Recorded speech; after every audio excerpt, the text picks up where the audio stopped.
Oh, okay. See, and Bert there.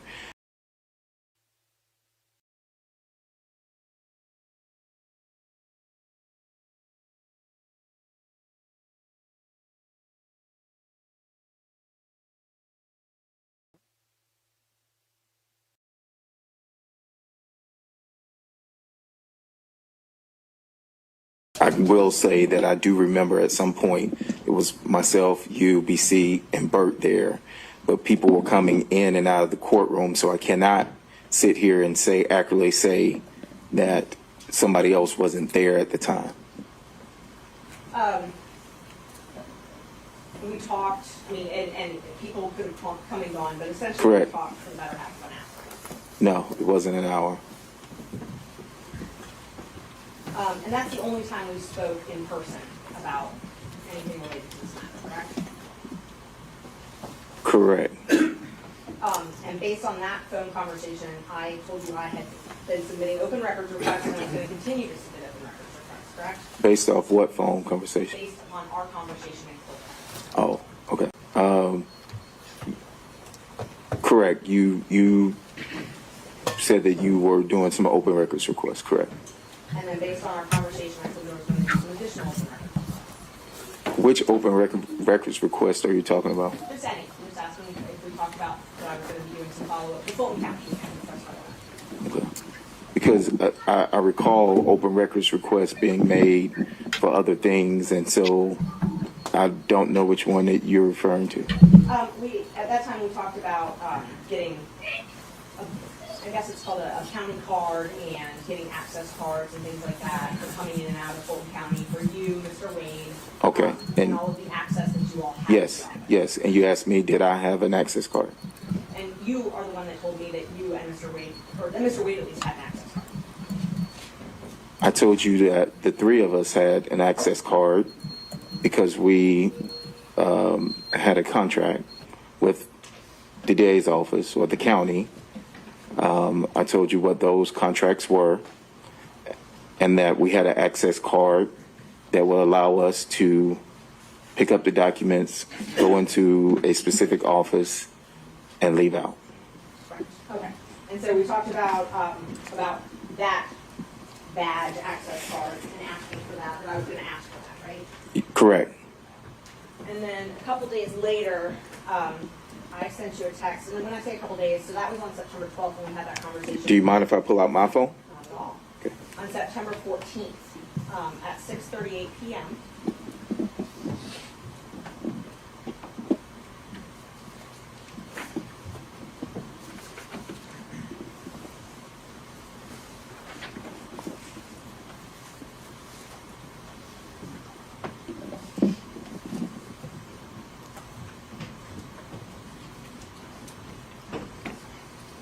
And what day was this? It was September 14th. September 14th, correct. And I sent you a screenshot of a Fulton County opening records request I did. Yes, and I said, wow. And then, we continued to text. Wait. Okay, sorry. And then you sent another text about a badge, and I did not respond. You sent another text about an entrance card. I did not respond. You sent another text about some other badges and with a circle around it, and I did not respond. Your Honor. Okay. I'm sorry, thank you. All right. Mr. Bradley, if you could just respond to the question asked and only the question asked. That was Thank you, sir. actually, I have an additional Okay. Thing I want to raise. Ms. Merchant provided some text messages that she let us know that she was going to refer to. The text messages are inconsistent with Mr. Bradley's exchange as he apparently is reading it off of his phone. So if I could ask Ms. Merchant, is this it is true, accurate, and complete, and perhaps we could see what's on Mr. Bradley's phone. But more importantly, I am going to object. I understand the court's legal way that Mr. Merchant Sure. was able to establish contact based on previous statements made. But I'm concerned about going into the content of the statements without putting things in the buckets that I've identified. Sure. And so am I, Ms. Merchant. I'm not seeing so much the relevance of it back and forth. I'm allowing you to establish, the contact that was made and line with the outline you provided me, and I think we're on track with that. Were you planning to tender these text messages? I was planning on discussing them with him. Now, if yesterday he said we didn't text about this case, so that was his testimony again today, then yes, I would show them to him to refresh his recollection or to impeach him. But Judge, their first part of their argument is foundation, is what I'm assuming. They're saying all of these. They're not all relevant. I can give you all of my texts, but they're not all relevant. And so they asked for screenshots, and so I took screenshots. If there's a way to submit my entire text history with Mr. Bradley, then that's fine. If they want us to read every single text, that's fine.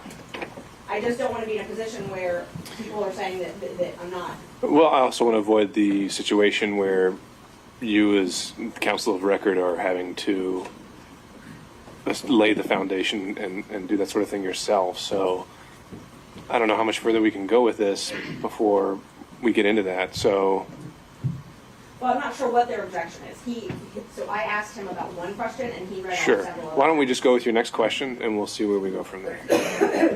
All right, let's move on. But so, Apparently, when you wait for her to ask a question. and I understand that, Judge, and I'm not Well, trying apparently to. you don't, sir. Wait for her to ask a question, and you'll have a chance. So I think the last thing I asked you was about September 14th. So those texts that you're talking about, those refer to the issue that we're here today about, though. Some text did, yes. Yes, okay. And then you called me again on September 15th, 2023, and you spoke on the phone. I do not recall that. Well, I texted you and said I needed to call you back, and then I later called you back. I'm not sure. I do not recall. You don't recall that? Okay. And do you recall the following Monday, Your Honor, I appreciate the question as it is on the form, and if the question is what she's going to read, I object to it even being asked out loud without knowing, number one, the relevance of it. If the witness is going to answer the source of information, and I feel like it is so inflammatory as to say out loud, without knowing where Mr. Bradley falls on that, then I do have an objection to the question. Okay. All right. With all due respect, if I might just a moment. Why is it that we're not allowed to ask a question?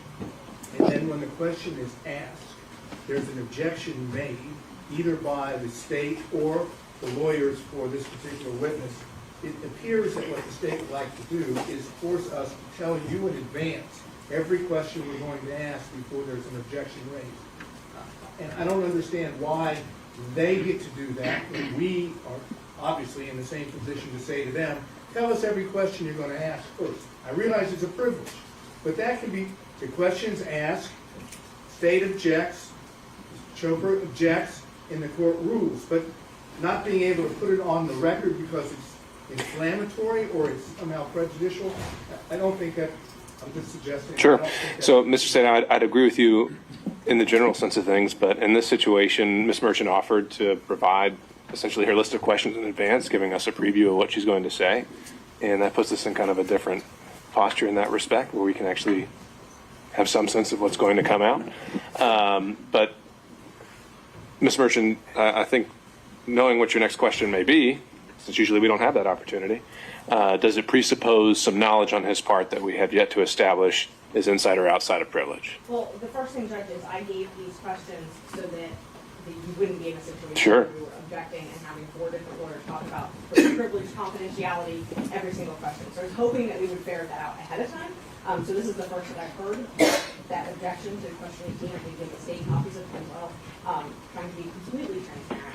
I also, I have to establish that his information, there have been statements in this court that I lied, multiple statements yesterday. I can't even tell you how many times that was said under oath yesterday, and that I did not get this information, and so I have a right to Which I've already said we can do and we can go over, but and we've already started doing that. But the next question, as you plan to ask it, may presuppose, again, some information that he has that we need to determine whether it's inside or outside of privilege. Is that right?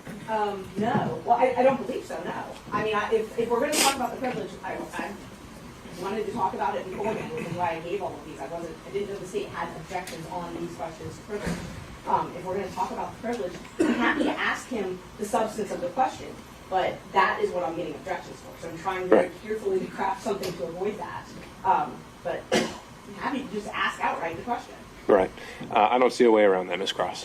I understand, Your Honor. I'm going to do what I'm trying to do. The problem in the context that Ms. Merchant is posing the questions is, this was our communication, this is what I asked you, this is what you told me, and here are these texts that are supporting it. I understand the court's ruling that based on how things have gone, if Ms. Merchant feels like she needs to establish there was contact and communication, then I don't have an objection to that. However, number one, the text message that exchange that Ms. Merchant gave me is apparently not complete. And so I don't know, without making her a witness, how the state can, we're entitled to, if you can refer to text messages, we're entitled to an accurate representation of what those are. Mr. Bradley's looking at his phone, and that's what he's got. He is under no obligation. Ms. Merchant provided this to us, and I appreciate it. But I can't tell, as I'm sitting here, to object to an incomplete or an inaccurate recitation if what she gave me isn't complete. So a couple things come to mind. One would be that anything the witness is referring to on the stand, counsel at any point has the right to inspect. And so if that's what you're asking for, Ms. Cross, then I think you have a right to do that if you decided to do that. The other is as I've seen it so far, I don't think these texts are coming in as substantive evidence, but more for impeachment, in which case extrinsic evidence would never be coming in to prove them up, and he either takes her answer or he doesn't. And that's how it works. So I don't see the foundation issue or the completeness issue really playing into it as it comes to impeachment. And Judge, they asked me for the relevant screenshots. I took them. He doesn't have an iPhone. I can't download the entire text message history. I told him they could go through my phone. Like, I'm hiding something. All right, Ms. Merchant. I think at this point, again, I don't see anything extravagant about the next question on his face. I think we need to deal with it as it goes, so you can proceed. I asked you where I could get an affidavit from about the affair, and you responded no, because you didn't think anybody would freely burn that bridge. Isn't that true? If you say so. I mean, I don't. You have your text if you need to refresh your memory.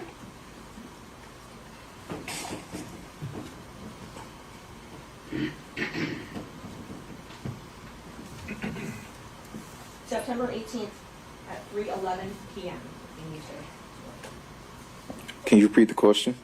The question is, did I text you asking you if you knew who I could get an affidavit from about the affair? And you responded no. No one would freely burn that bridge. Yes, I do see that.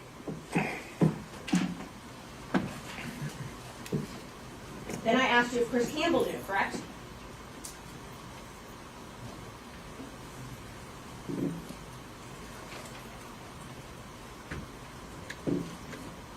No, you asked me if under oath he would testify. Your Honor, again, I'm going to object to the source of the witness's information about that, whether that's first-hand information or not. And Mr. Campbell, of course, has a privilege too. Well, since Mr. Campbell hadn't even been brought in to this proceeding at all, I'm also wondering about just the relevance of asking questions about Mr. Campbell.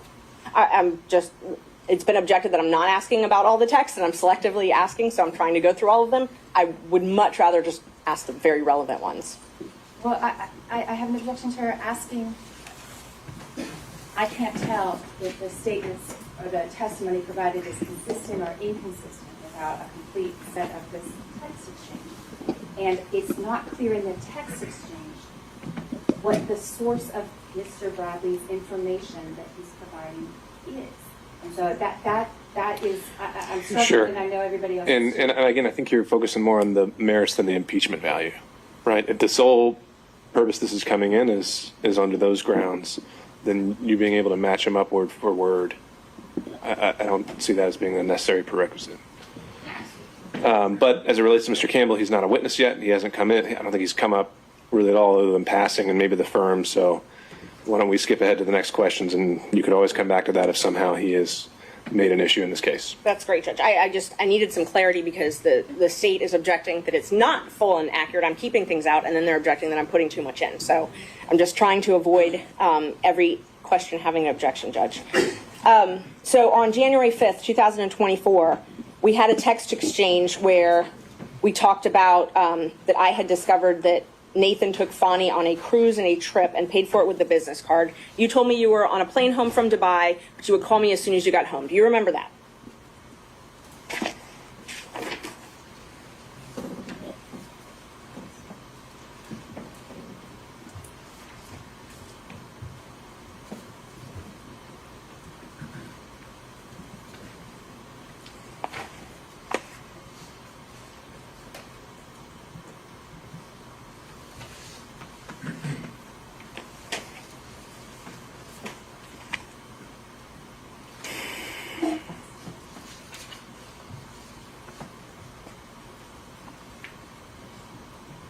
So what I have is a text message from you saying, "Oh my God, Nathan took Fani on a trip to Napa and paid for it with his firm." Okay, continue reading. And you said, "Is he that dumb?" And I said, "Wow, I'm on a plane from Dubai, land at 3. We'll call you as soon as I land." So that is accurate. That's what you told me. That I will call you as soon as I land in Wow? Yes. Yes, that is accurate. And then you told me that you weren't surprised because they took many trips to Florida, Texas, and California.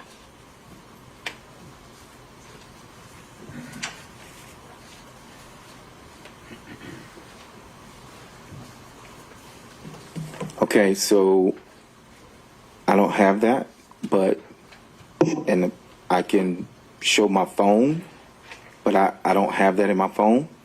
So the question is just, do you recall I do not recall. communicating that to me? I do not recall. All right.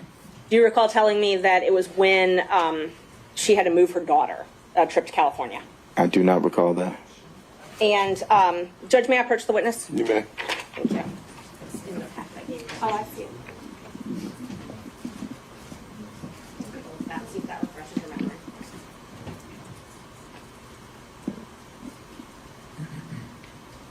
Yes, I see this. Okay.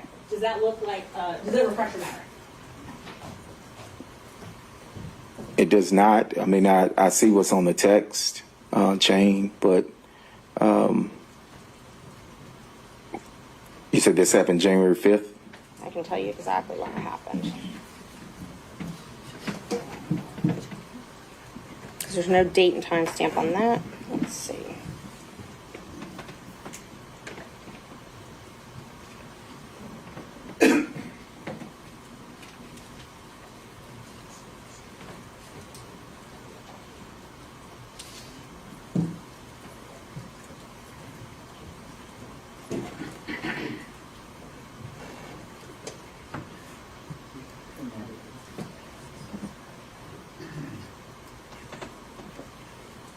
It was, let's see, it was.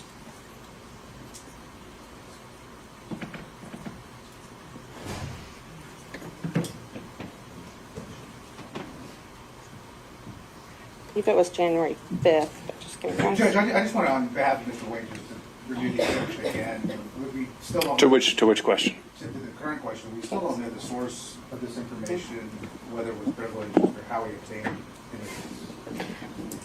I'm wondering now if there's a timeliness issue on your objection, since he already, well, he said he doesn't recall. So Right, there's, he just gave the date. He didn't sure. start answering. Well, his question, or his answer was he doesn't recall, and his memory has not been refreshed. So I think it's time for the next question. May I approach the witness, Judge? Okay? Can I see what you're approaching the witness with? So is this the complete text chain? Yeah, it's the complete text. While they're looking at that, can I just ask you, did you delete any text messages? I have several messages in the phone with you. I've never deleted. I mean, there are messages about family and my health and things like that. You asked me to be on some panel. Yes. And so I think it's complete, but Well, no, my question was, did you delete any no, text? I haven't deleted anything. No, Okay. I have not. And I offered them to look through my phone earlier if they are welcome to. You never provided it to us. I said you The physical had it. phone, you never provided it to us. It's the only phone I have, Judge. Yeah. I understand, and I don't want to keep popping up, but my concern, of course, is that these exchanges are just two lawyers gossiping about information. And I'm concerned about it coming into the record in this way. I understand impeachment is a thing, but if we could do it in a way that the substance of this gossip is not, that part is not impeaching, the contact is impeaching. So I don't think we've gotten to that point quite yet, Ms. Cross, but you can renew your objection if you think we have. So right now, the sole thing that Ms. Merchant is trying to do is hand him an object to refresh his recollection again. So we'll see where we get with that. And I don't have any way to download it. He doesn't have my May I- one- Mr. Sada. The court is a trier of fact. You're going to be able to determine whether something that has come in that you choose is hearsay, whether it's admissible, whether it's relevant, whether it's impeachment. You're in a position that if it all comes in, but you reserve the right, or all parties reserve the right to object, we can deal with it. This is not a jury. We don't have to worry about the jury hearing something that it will no longer consider. All we're doing now, with all due respect, and I understand there's a process, the state doesn't want something to be heard. I object to that. They've repeatedly attempted to stop questioning. Your Honor can hear it all and then decide what is and is not relevant or admissible. We don't have to go through every single one of these. The only time you have to go through this is if it is in fact a communication, and it's a privileged communication, and an argument has to be made at that point as to whether or not it should be elicited or it is subject to being stated in open court. Otherwise, all of this could come to the court, and the court can then decide how it wants to treat it. That's All right. I appreciate that, Mr. Sada. I think it's certainly accurate that we could have an approach where if it's a close toss-up on an evidentiary question, we can have it all come in and sort it out later on the record. I don't think we've quite reached the point where I need to do that. I think we still have time to get into these, and it'd be my preference to keep the record as clean as possible and without questionable evidentiary issues. But we may get to that point. So the question from Ms. Merchant was to approach the witness and with an object to see if that would refresh his recollection to the last question asked. Yes. Now, I'm sorry, the state scrolled through it, so it's not right there again.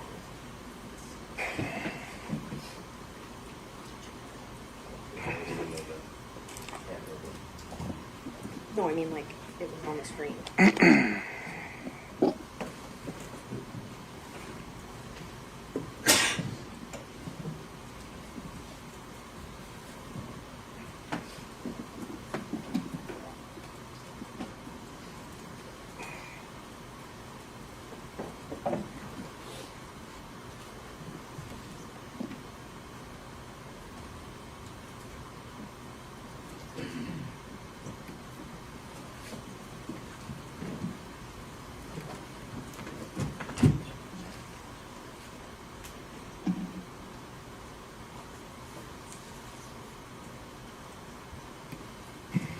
Now I can't find it. So I'm going to move on to the next question that I actually can find, and then I'll find that and come back to it. I sent you a statement and said, upon information and belief, Willis and Wade met while both were serving as a magistrate judge and began a romantic relationship at that time. And you corrected me and say, no, it was in municipal court. Is that correct? I think that's pretty accurate. And is that based on your personal knowledge? But what question, was it municipal court or when they first met, or? My question was, is this accurate? Upon information and belief, Willis and Wade met while both were serving as magistrate judges and began a romantic relationship at that time. And you wrote, no, that it was municipal court. Okay. So I answered. Bradley, just a second. Mr. Chopra has risen. All right. Your Honor, I do have one purpose here, and that purpose has now been met. Any information that Mr. Bradley may possess would in fact have come from his representation of Mr. Wade. This falls within the purview of his divorce proceedings, which, as we testified earlier, commenced in December of 2018. There's no pierce or shield associated with it, and so we would say that under Rule 1.6, we should not be compelled to give any further information. Okay, and as we discussed about before the break, Mr. Chopra, if I ruled earlier this morning that This witness is going to be directed to respond to any question to the extent it falls outside of attorney-client privilege and only attorney-client privilege, meaning 1.6 is not going to bar his testimony in this case. What would be your response then? Then Mr. Bradley would have to consistently assess on his own, unless I'm jumping up and objecting for him, whether or not this came within his knowledge based on his representation. And I can say based on the phrasing of the question from Ms. Merchant, it would in fact come within information obtained from his partner client at the time associated with the activity in question. All right, Mr. Evans, same issue. I just want to reiterate that it's a compound question anyways, so it needs to be separated out. But it's still based, we just review the objection that it's still based on gossip, either gossip or privileged communication. He doesn't ever cite the source of where any of this information is coming from, so I just wanted to make that objection. Okay. Judge, as far as privilege, any privilege objection, it's been waived, particularly for this issue because Mr. Wade You did testify on this subject. testified on this subject. Well, he didn't testify as a communication with his attorney about any subject. He testified factually about what trips he took and events that occurred. He didn't testify, to my recollection, about any communication with his attorney. But he testified about the subject matter of the question that was just asked, which was when apparently they first met. Furthermore, Judge, my client wasn't privy to that testimony. We have been under subpoena and therefore under the rules, so we do not know what was or was not Sure. testified to. Everything he says would be a violation of that privilege unless we know specifically what all has been waived. Sure. Unless I make a finding that there was an express waiver on behalf of the client. Yes. Per question. Okay. And, Sure. Got it. So All for right. this question particularly, Judge, we would ask that you find that there has been a waiver of the attorney-client privilege because Mr. Wade testified to something directly different than what this witness, we believe, has Okay. knowledge Ms. of. Cross? Yeah, so Mr. Wade testified as to when they met. That is not the entire substance of the text message that Ms. And began a romantic relationship.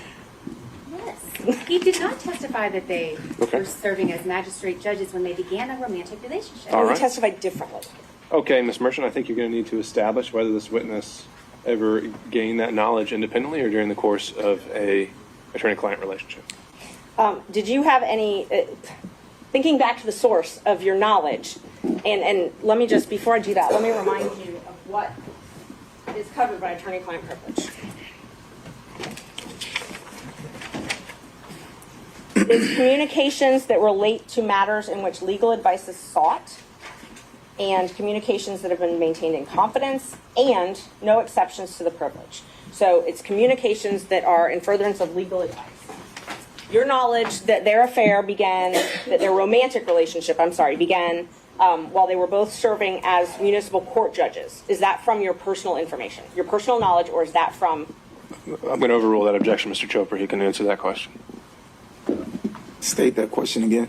Your knowledge, Is any knowledge, if any, if any knowledge, of Nathan Wade and Fani Willis's relationship, romantic relationship beginning while they were both serving as judges, is any knowledge that you have from your own personal knowledge or something that was told to you in furtherance of legal advice? I have no personal knowledge of when it actually happened. I was not there. I do not have any personal knowledge, so Okay. I would choose not to answer that question under 1.6.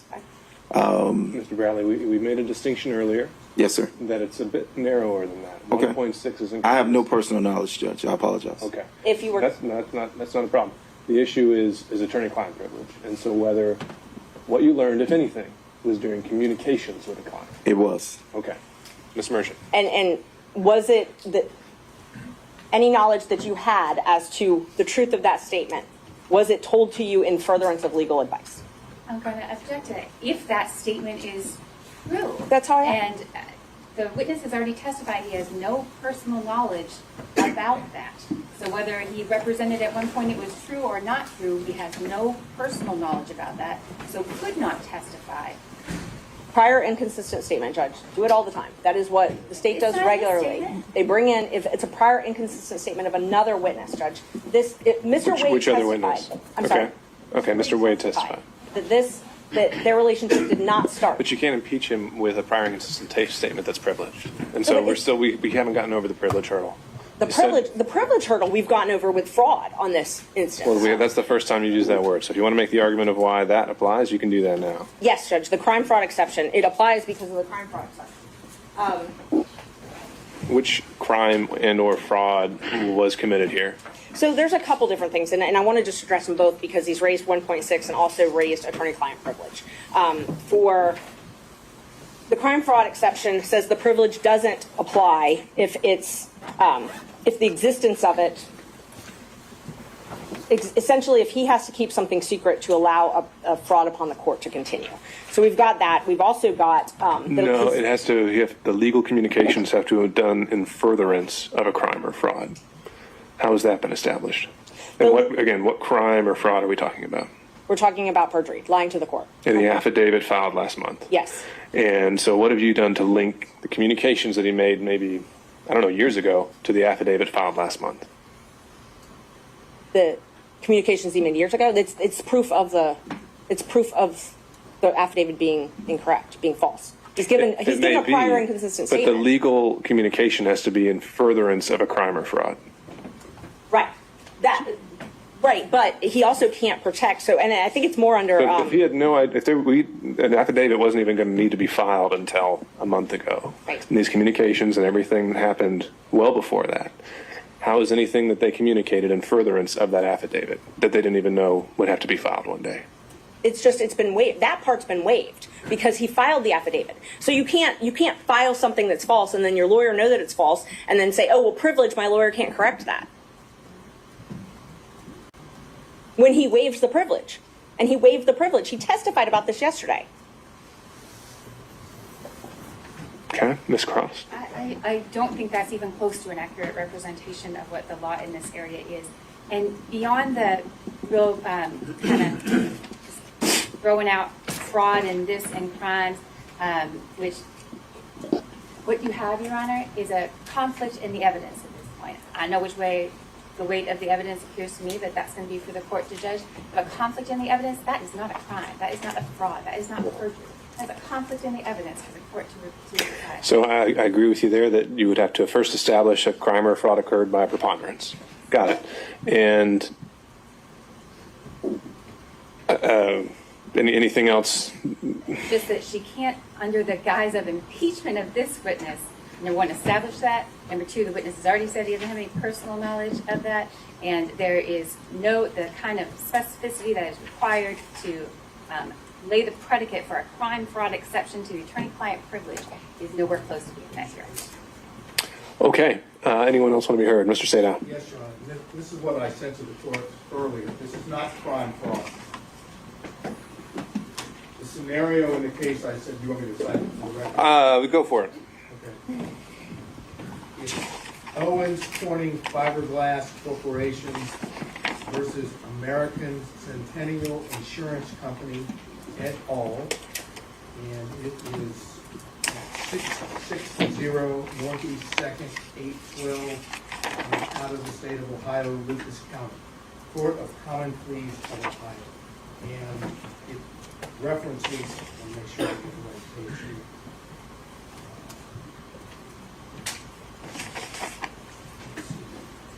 I think it's page 256. The point in the case, or the holding in the case, is if the party or witness chooses to testify falsely, and our position is that Mr. Wade testified falsely when he claimed the relationship would not begin until 2022, that if there are attorney-client communications in which the same individual witness has told his attorney something contrary to that, inconsistent with that, here that the relationship, the personal romantic relationship between Mr. Wade and Ms. Willis began prior to November 1st of 2021, which would be the day that he was hired, that if that communication took place, that is the attorney communication, that the fraud upon the court is Mr. Wade lying under oath about the starting date. And the attorney-client privilege under those circumstances, for that material fact, is pierced, and the attorney may be forced to testify to the contrary or inconsistent statement so that the fraud on the court no longer holds. In our situation, that is precisely what we are trying to do. If this witness's testimony, again, and the court may have to hear some of this ex parte in camera to determine, but if this witness is able to testify that Mr. Wade told him, under whatever the circumstances may be, that the relationship with Fani Willis began before November 1st of 2021, then we know from what the witness has testified to Mr. Wade that he lied under oath to the court, and that's a fraud upon the court, and the attorney-client communication to that specific matter is pierced and needs to go into record. Now, how best to do that? The only way to do that, if it's not in writing, and apparently it's not, is for the court to hear in camera, ex parte, what the communications were that are sought to be kept privileged. If the court deems that it is not inconsistent or contrary to what's testified, then you wouldn't pierce the privilege. If, on the other hand, this witness honestly, that is, now we're talking about Mr. Bradley, actually testifies to what he has told in text messages to Ms. Merchant on behalf of Mr. Roman, that he absolutely knows that the relationship started before November 1st of 2021, then he's testifying that his client took the stand and lied under oath and therefore did a fraud upon the court. So my request is, in this regard, the court's going to have to hear from counsel, and from, that is, counsel from Mr. Bradley, and from Mr. Bradley to determine whether or not he actually said what he said to Ms. Merchant, and whether or not it was based on communications, whenever it took place, with Mr. Wood. All right, Mr. Sato, I understand. Thank you for clarifying your argument there. So I understand this fraud upon the cart theory, and what I'd been going back and forth with Ms. Merchant on earlier was that, as I understood, crime fraud applied in Georgia was that the communications had to have been in furtherance of a crime. And to me, that presupposes the existence of a crime at the time, or the forming of one at the time of the communications. The theory you're putting forward is one where we go back in time and can reopen that box because it's now become relevant for something completely, potentially unconnected to the communications whatsoever. Is that fair? That falsity has occurred now by the very person who is attempting to use the communications as a shield to protect his lives. Okay. And when I say crime fraud, it's a fraud waiver, that's what Millich calls it, is essentially. Millich says that it doesn't offend the privilege to ask an attorney to testify to matters already freely discussed by the attorney and a client at another hearing or proceeding.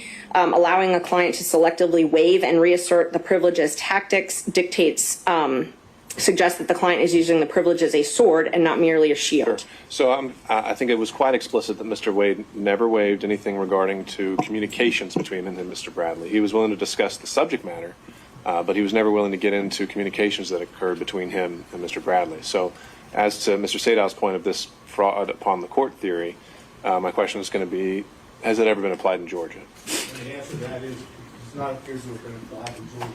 I cannot find a case in which it has been applied.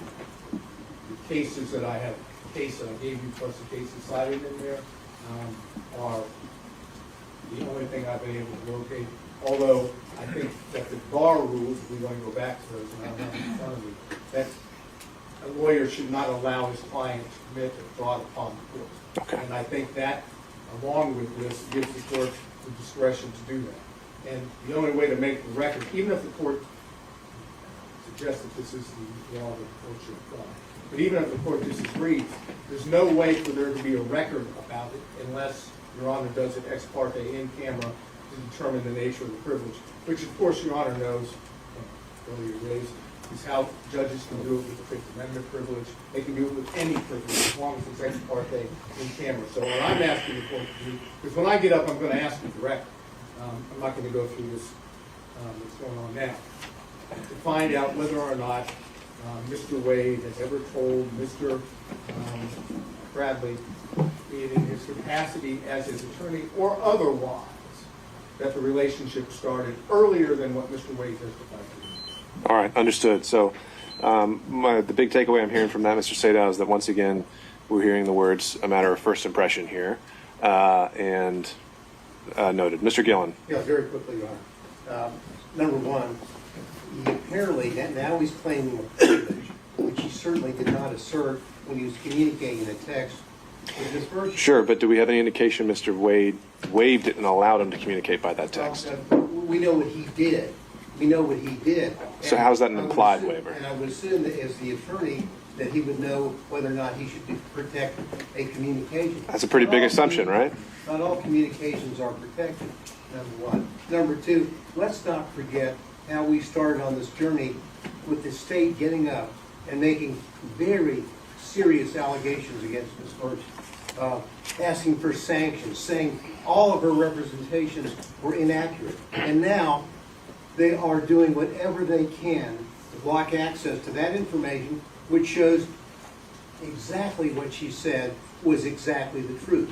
What they're trying to do is they're trying to say to the court the 100% accuracy of Mr. Wade's declaration and of his testimony. And by the way, please, Judge, don't let Mr. Bradley tell you what he knows. Because what he knows is that this relationship, based upon what we see from the text and what we've seen in the context, we show that the relationship started before November 2021.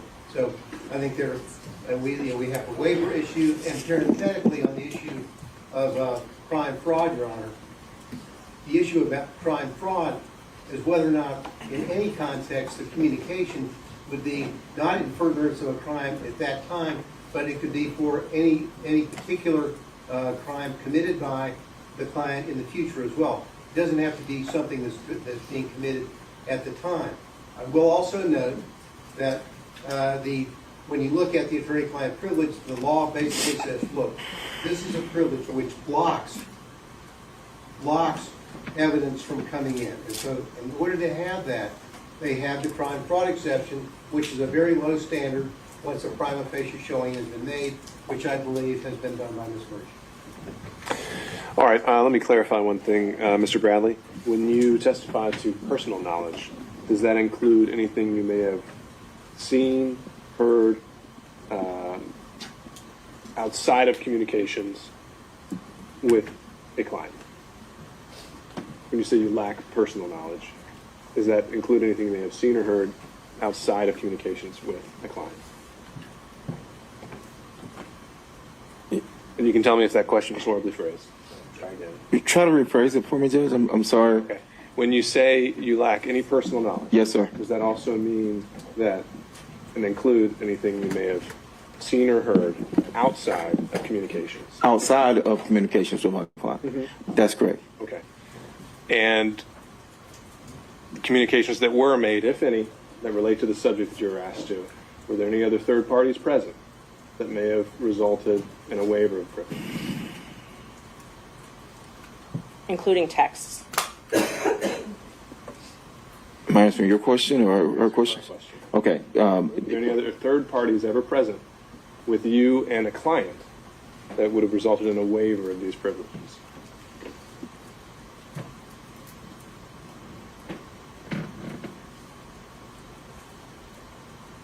No, Judge. I can't recall anybody being present. I mean, we ran an office. We had people around our office, but no, I can't say that there were other people present. All right. And did you ever receive any kind of a waiver from your client at any point? I have not received a waiver. And anything that you learned regarding the subject matter at all, if anything, was it in the course of legal advice, of receiving or giving legal advice?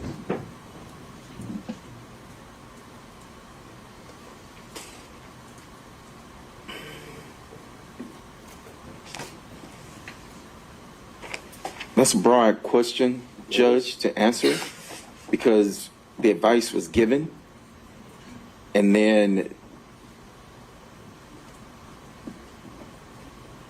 you have interaction. I mean, it wasn't, hey, this is for, to say specifically, this was for that, or, you know, I can't sit here and say that.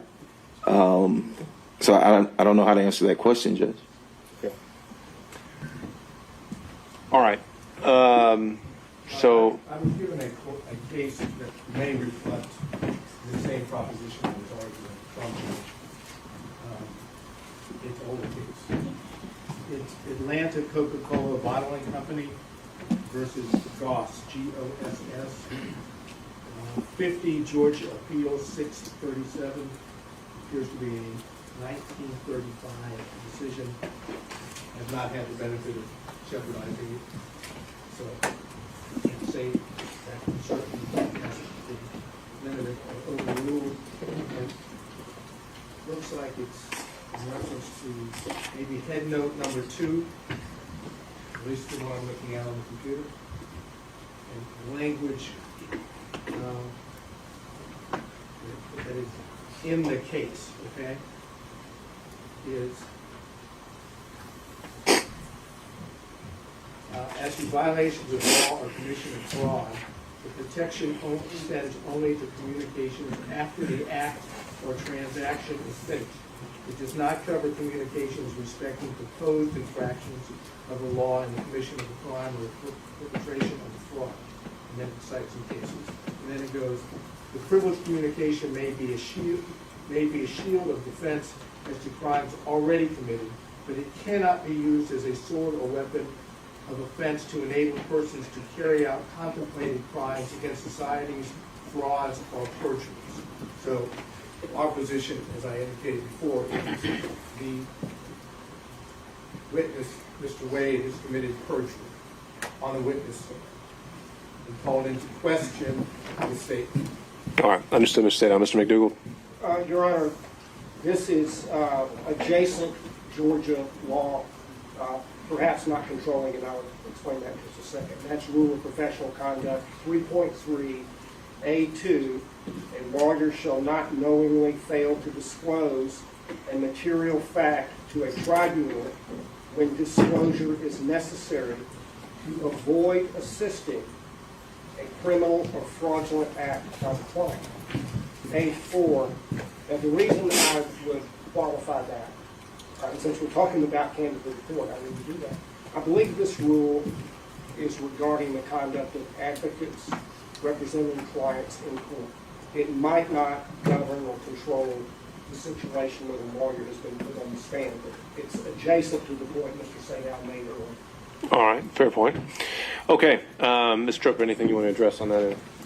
Briefly, Judge, and clearly there's a lot of smarts in this room, but this whole thing is a deductive fallacy. It is suggested that the truth of the conclusion of the argument necessarily follows from the truth of the premises given, when in fact the conclusion does not necessarily follow the premises. They're, called him a perjurist. He has officially succeeded in saying the thing itself is true, therefore we must ask these other questions. And Judge, it's a fallacy. It does not exist as such, and the privilege should still apply. All right. Thank you all. So I think here is what we need to do, as I understand the law. As I find it, the crime fraud exception only applies when by preponderance we found that communications made in the existence of a relationship were in furtherance of a crime, or the client at the time knew or reasonably should have known that a crime, the attorney was being used to further a crime. I don't think that's been established here. Maybe something happened afterwards, and that's something that can be argued during closings, essentially. So I don't think the crime fraud exception covers this. The objection is preserved for the record. Mr. Bradley has indicated also that anything he learned about this subject occurred during those communications. There's some uncertainty on that point, and so in order to preserve the record, at the conclusion of the hearing, I think I can go in camera with Mr. Chopra and Mr. Bradley, and we can put in a sealed filing exactly what the extent of those communications were, if any were relevant. Or excuse me, not relevant, but just what they were, and those would remain sealed until some time if we're ever directed otherwise. However, at this point, the question, getting back to the question asked by Ms. Merchant, as asked, would be sustained on the issue of privilege, the premise. He may have told you something, but it does not appear that there's any evidence that the client ever waived and allowed that information to be conveyed to you. Next question.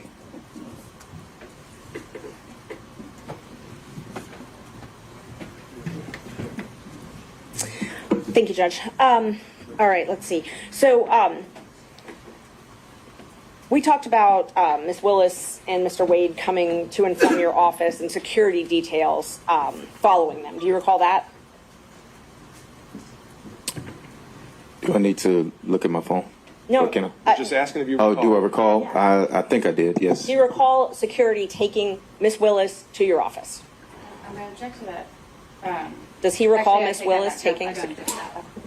But you can answer the question, sir. I do recall security detail bringing Miss Willis to my office. Okay. Do you recall approximately when that was? I do not. And was that on more than one occasion?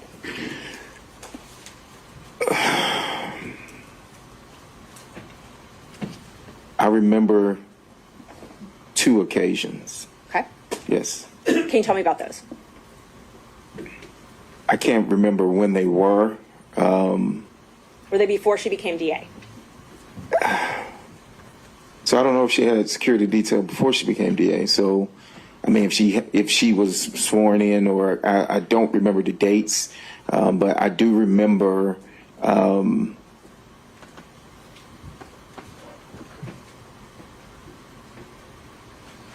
I think she was DA. Maybe during her transition team period? Was that? No, it wasn't. Trying to remember.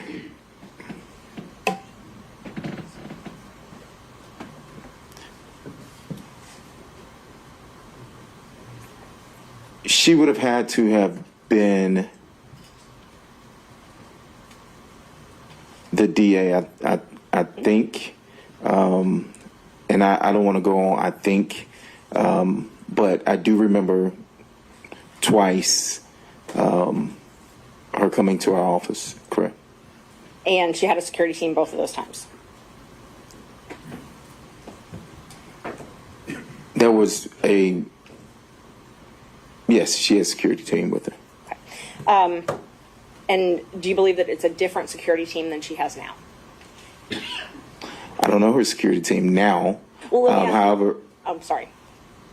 I don't know her security team now.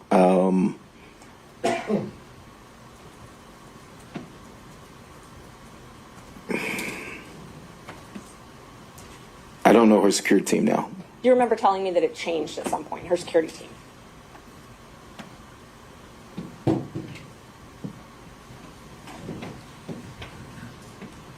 Yes, I think I recall saying that, yes.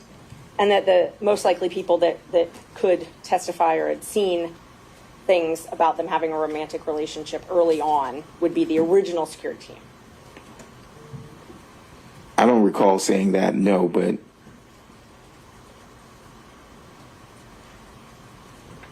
Do you recall talking to me about other people that might have known about their romantic relationship? I recall. Yeah, objection based on we don't know the source. I mean, this is either based on privileged information or it's hearsay. Neither one is. It's neither. I asked if you recall. You need to clarify it. If you're actually going to if you think that this draws on information from outside the relationship that he's already testified to, then you need to lay that foundation. Sustained.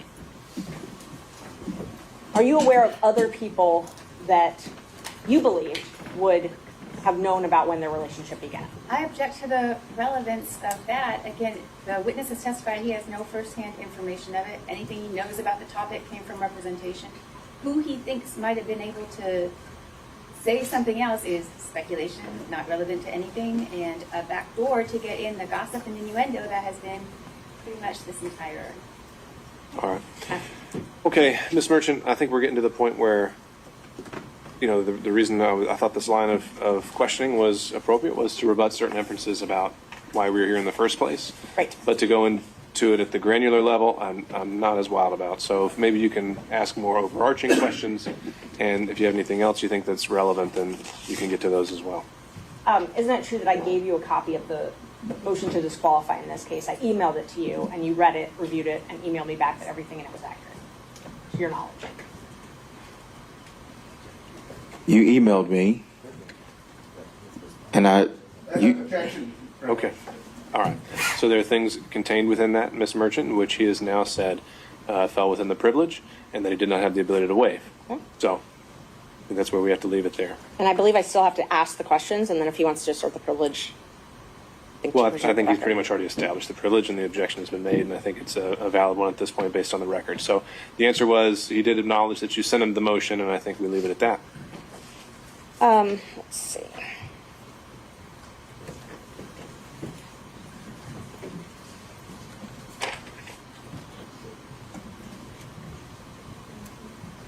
And you had knowledge about an apartment, and I'm not asking what Mr. Wade told you in furtherance of legal advice, but you had knowledge about an apartment in East Point or a condo in East Point that was owned by someone, and Ms. Willis was staying there.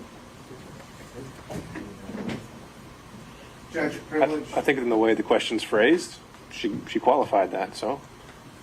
I did not have knowledge. You did not have knowledge. I did not have personal knowledge at all.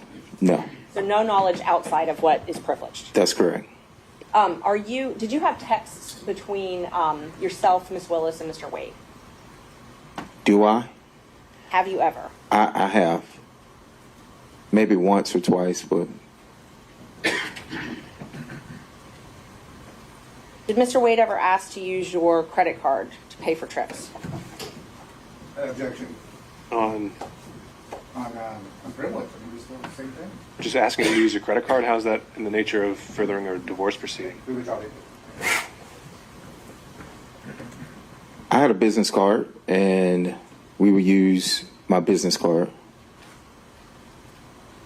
The firm would use my business card. For travel?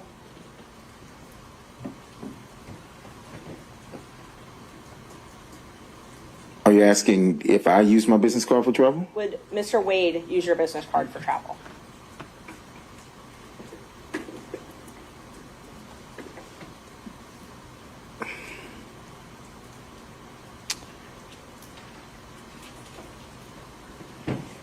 I recall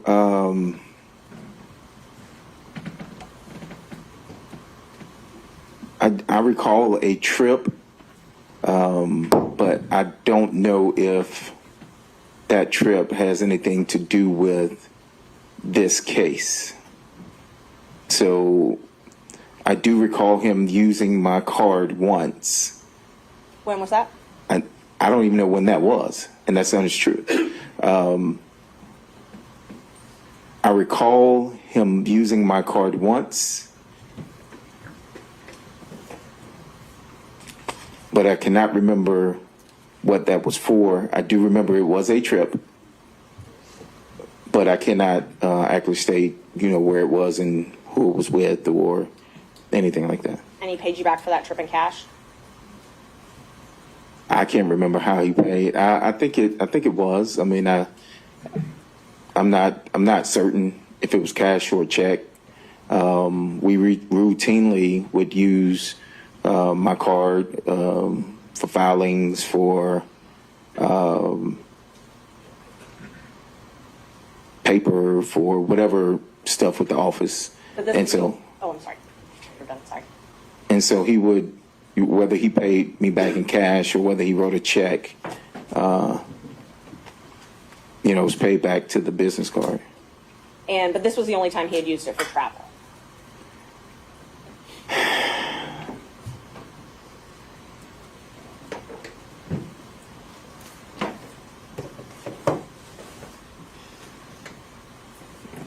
I cannot recall. I don't even have that business card anymore. But I do recall at least once for travel, yes. And that was when you were still law partners with him, though, correct? That is correct. Do you recall approximately when that was? I do not. You did not go on that travel with him, though, correct? I did not. Okay. And so he asked you to use your card for the travel.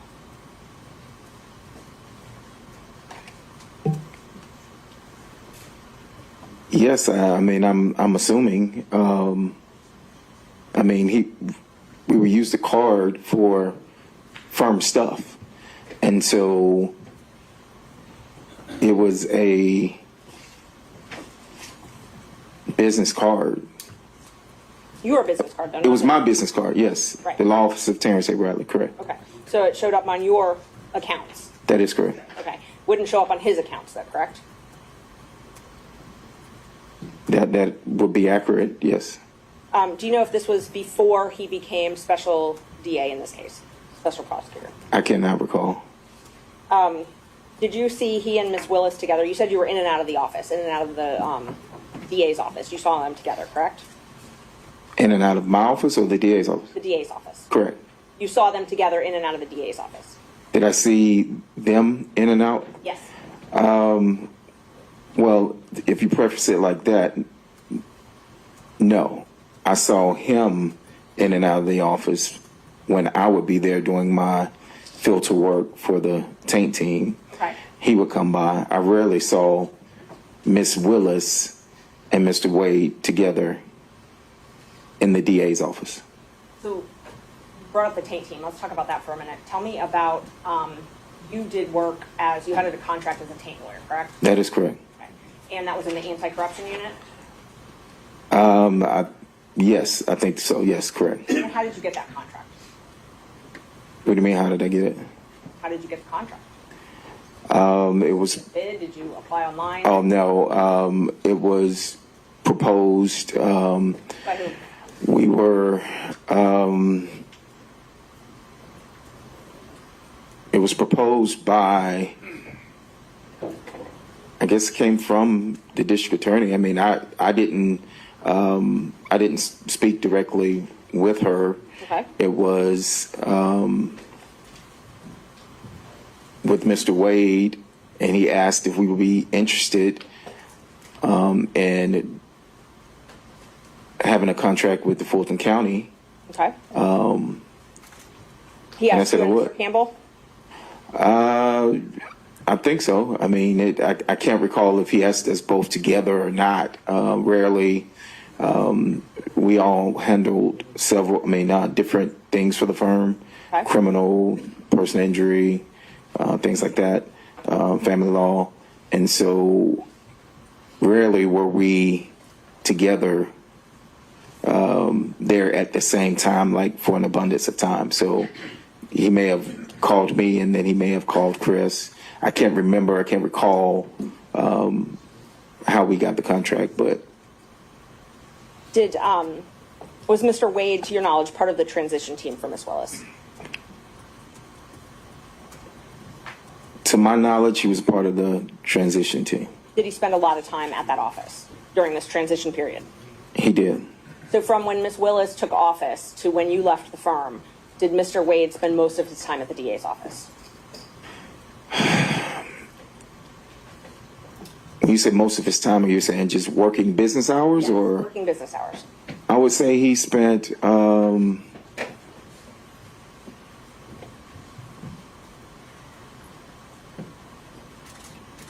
I would probably say he spent majority of time. If you say over 51%, I would say yes, he spent over 51% of his time. Okay. And that was the entire time from when she took office to when you left the firm? I can't say that was the entire time, but yes, it was majority of, it was I can't pinpoint specifically when the time that he would spend. I think, if my memory serves correctly, getting to the majority of the time, it would have been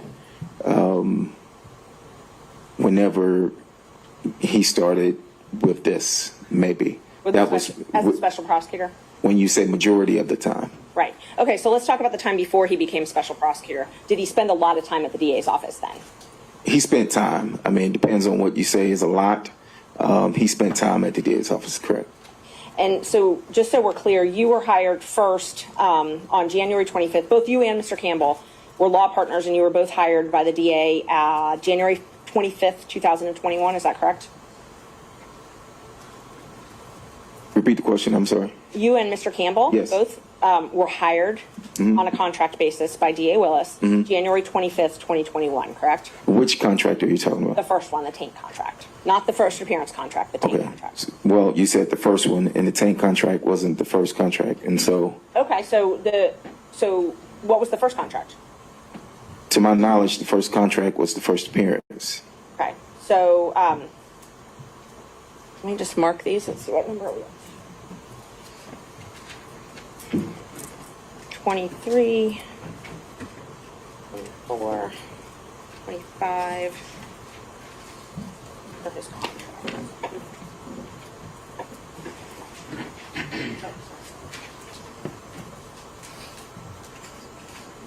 Judge, when they're done reviewing these contracts.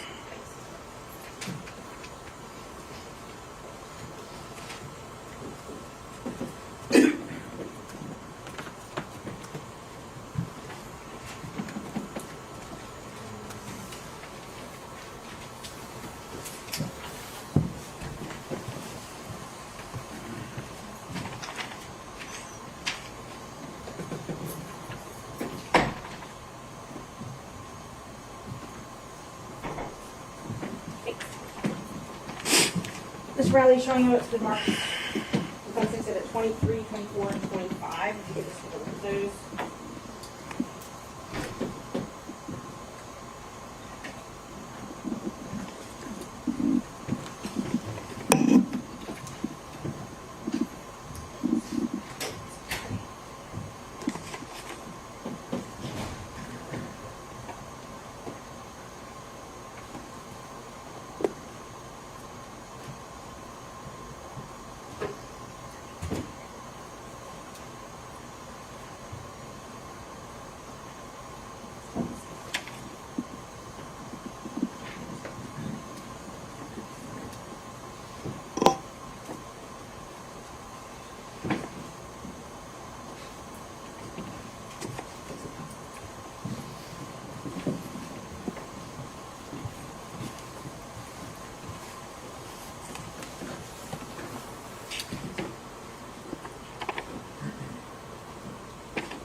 Okay, I see. So on, now that you've reviewed those, is it true that on January 25th, 2021, you got your first contract as a taint lawyer? As a taint lawyer, yes, I see the date on that as a taint lawyer, but I'm also looking at this contract here for first appearance, and there must have been, I don't have it before me, but there must have been a contract before this. Okay, so you think there's a fourth contract? I can't say that there is or isn't. What I do know is that we did first appearance during COVID, and it was before 2021. So I don't know,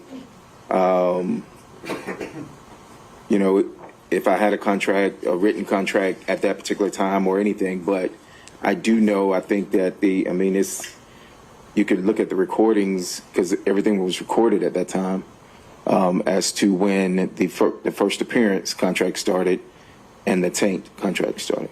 So when the three of you were partners, you had at least two contracts to do taint work, which is filter work, and then at least two contracts to do first appearance work, pretty much throughout that entire 2 years, right? Well, it renewed. So, I mean,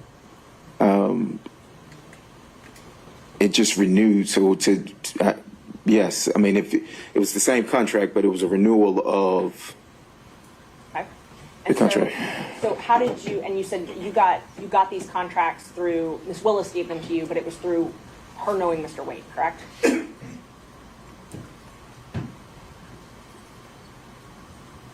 Yes, I didn't have a meeting with Ms. Willis or anything.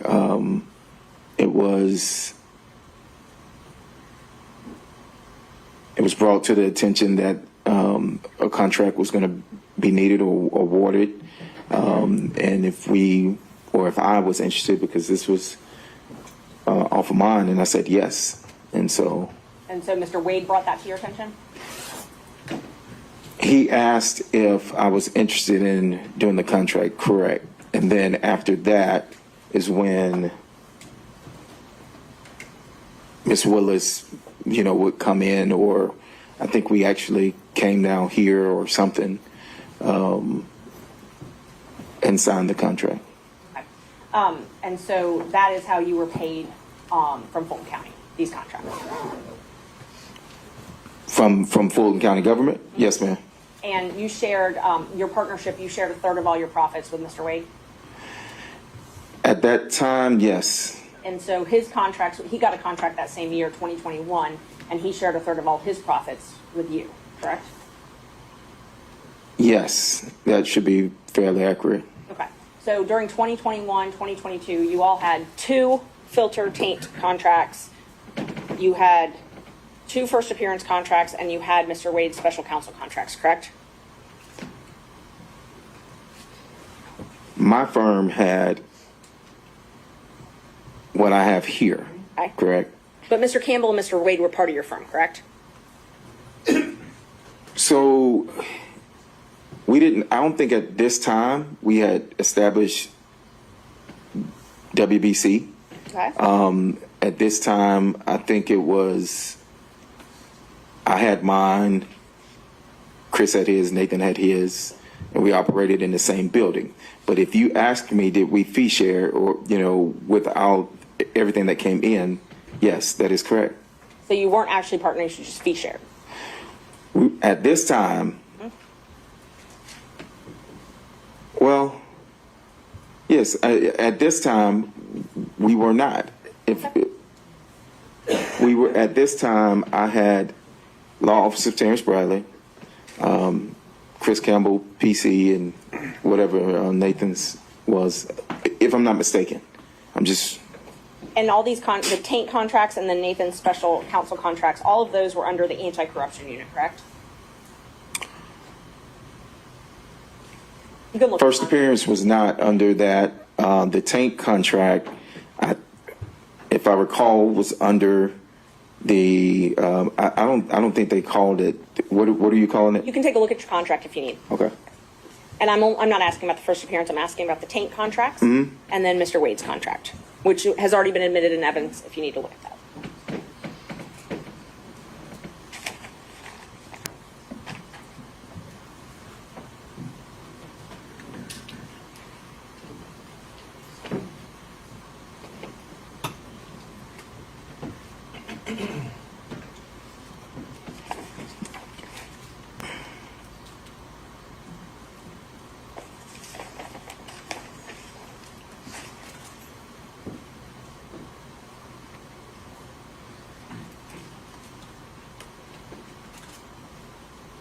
Let me know when you're done reviewing.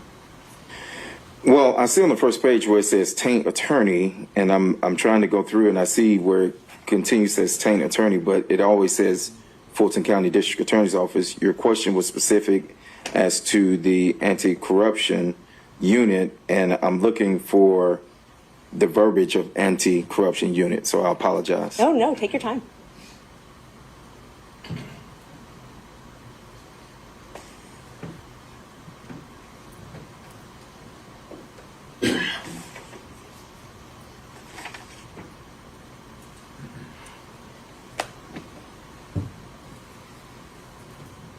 And see, on both pages, I mean, it starts out Fulton County District Attorney's Office, and then it just goes to initials FCDA, unless I'm overlooking where it says the anti-corruption unit, then the contract was with the FCDA.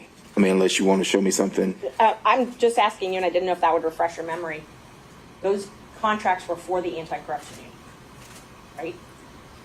Well, they were for the district. What you worked for? I worked for the DA. Okay. I worked for the DA. Okay. So just in general, the DA. Correct. I worked for Fulton County District attorney's office in a as a contract person, as it says here. And when you did the taint work, you had to report to Sonia Allen? I did not. You did not. Who did you report to then? I can't remember his name. His first name was Brian. Okay. And let's see. So I know you said you met with Miss Willis when you signed those contracts, right? Yes, I know I met at least one time to sign these contracts, or to sign when I signed the contracts, yes. Did you meet with her any other times?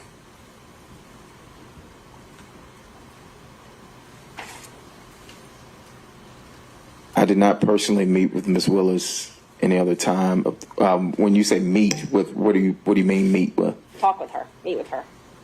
I mean, I would see Miss Willis in passing if I'm walking through the office and something like that. But no, I didn't have any meetings with Miss Willis. Okay, so the only times you met with her were when you signed those contracts. Clarify meet with. I mean, Sat down and had a conversation with her. I signed these contracts, so when I signed these, I met with her.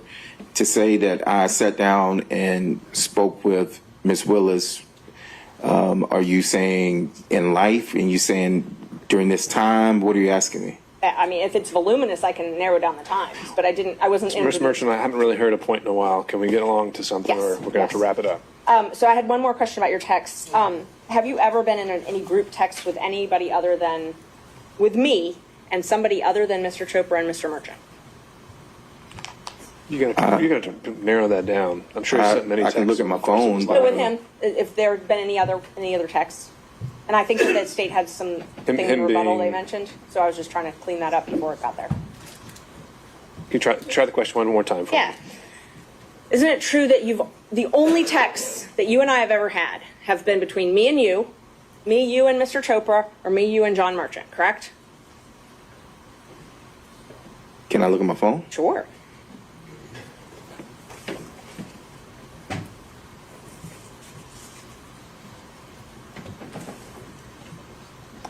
And what's the relevance of that, Ms. Merchant? They've said multiple times that there's this third party that we've talked to, and I'm trying to establish there's no third party. And I don't know why it was relevant, but the state's argued it, so. Well, if Ms. Merchant doesn't know why it's relevant, then maybe it might Okay. become relevant later, but right now. Ms. Merchant, I think you've been able to show Okay. what maybe launched this and answer the state's initial claims, and so let's get back to the core of what we were here for this hearing. Do you have anything else relevant to ask this witness? Yes, just a few more questions. After it became known that you were placed under subpoena, did you get a call from Gabe Banks? I did. And was he trying to determine if you were going to be giving information in this case? I don't know what he was trying to determine. He stated that it was an odd. I had not spoken to Gabe in a while.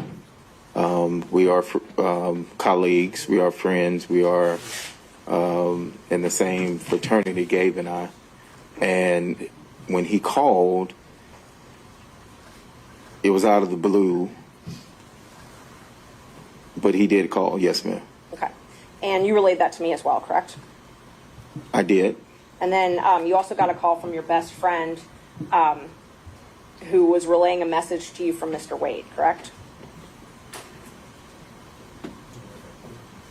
No, I got a call saying that he got a call, not that a message that was supposed to be relayed to me. The call was, I'm going to check if there's a hearsay, the responsible call for hearsay. Thus far, it hasn't, but I'm. Sure. So here's the objection as to the contents of the call, Ms. Merchant. I believe the contents of the call were to remember your privilege. I took that as a threat. I think Mr. Bradley took it as a threat, and I think he would testify to that. And Hasn't testified to it, and he also said there wasn't any message relayed by Mr. Wade or any other party. well, no, he didn't say it was by any Right, party. Mr. Wade. So assuming he did hear something from a party, what's the hearsay exception for that, Ms. Merchant? I believe that it was a threat, so it's a statement against interest. I'm sorry, it's a, if he took it as a threat to influence his testimony, then it's not hearsay, then it would be admissible. All right, so I did not take it as a threat. if you're saying it's to the effect on the listener, perhaps, Yes. then we'll go from there. Were you told to remember your privilege?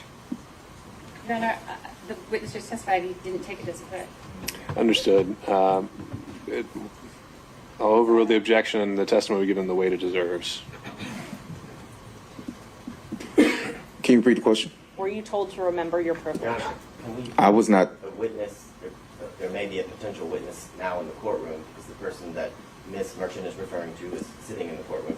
Well, if that witness hasn't been told to testify, then I don't see any sequestration issues. I don't know who it is. I don't know his All name. right. Okay, and so were you told anything to that effect, Mr. Bradley? Repeat the question one more time, but so I was not told, remember my privilege. Something about privilege, remembering that. I do recall privilege being mentioned, but it wasn't remember your privilege or, a threat of any sort. But you immediately called me after. No, I called someone else after. You called me quickly thereafter then. I talked to you that day, yes, ma'am. Okay. Thank you. Mr. Sadell. Your Honor, because this is a defense witness, is it the state's first cross? I think that's how we had been doing it yesterday. No, actually, we're doing it just this way. Yeah, I've been. Okay. This is I the first time apologize. he's gone, and then we go through all the defense, and then you'll have your chance.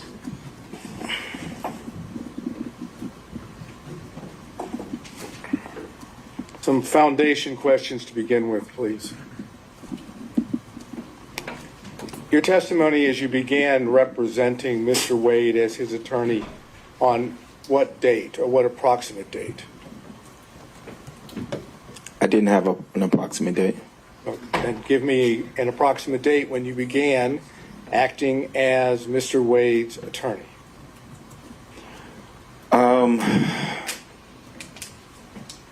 I would say it was, if I'm speculating. I really don't want you to speculate. I mean, you're the one that was the attorney and Mr. Wade was the client. Correct. So give us the ballpark figure of when it was that you began acting as his attorney. Maybe 2017, 2018, I think, maybe. And the purpose for which you were retained? His divorce. So, according to you, from that time period, your communications with Mr. Wade with regard to the divorce or any matters related to the divorce, it's your position are confidential, are privileged, correct? Yes.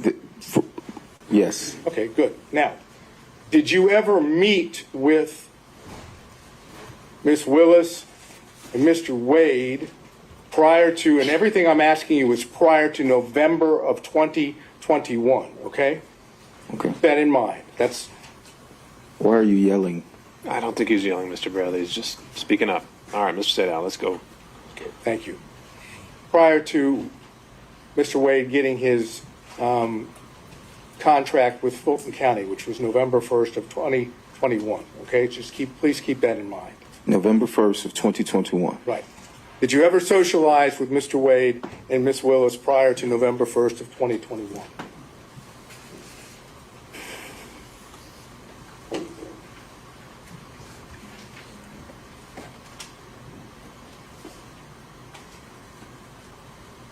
I've never socialized with Mr. Wade or Ms. Willis in any setting. If you're asking, have I ever met with them, then I would say yes. But when you say socialize, what do you mean socialize? Have you ever gone out to eat with both of them?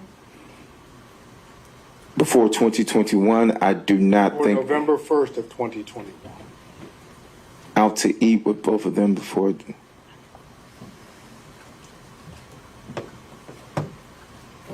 When was she sworn in? I'm sorry. When was she sworn in? There was a dinner. There was a dinner before. When she was sworn in that I attended. Shaquille O'Neal was there, so it was like her inauguration dinner. So I'm thinking that's before 2021. So I would say Let's yes. assume for purposes of my question that Yes, that's sir. in early January of 2021. Oh, that is early January 2021. So yes, it would be before November. So if it was January, yes, that dinner would have been in. I'm assuming January. Okay. And any other time that you socialized, went out to eat, went to anyone's home, you know what socialized is. Exactly. So no, I did not socialize with Mr. Willis. With Miss Willis and Mr. Wade. So prior to November 1st of 2021, did Miss Willis come to your offices? Your offices, the offices that you shared with Mr. Wade. I think she came once or twice to our office, correct? And the purpose for which she came? I don't know. We had separate offices. I do recall.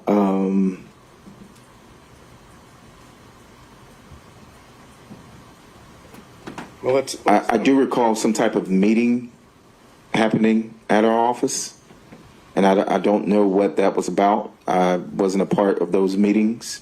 There was a meeting. There were other people there.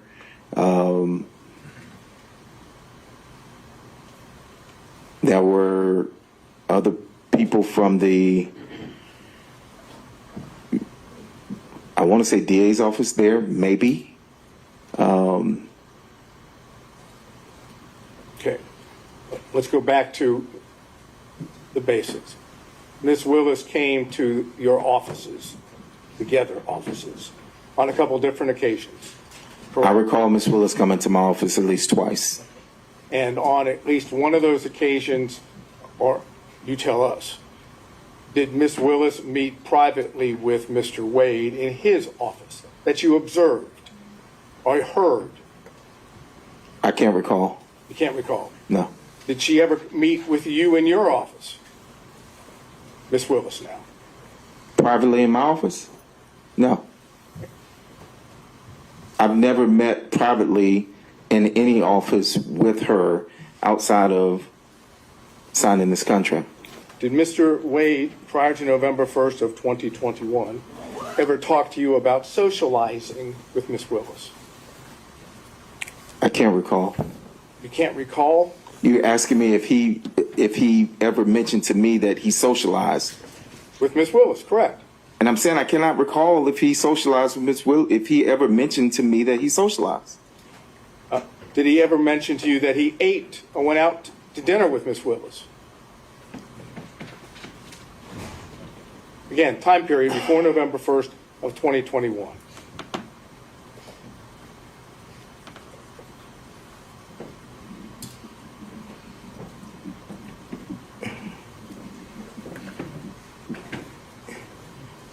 Did he, repeat your question? Mr. Wade ever tell you prior to November 1st of 2021 that he had socialized, gone out to eat, visited Miss Willis in anything other than a professional setting? I'm sure he did, maybe. I don't recall any specifics of any dinners, any specific places.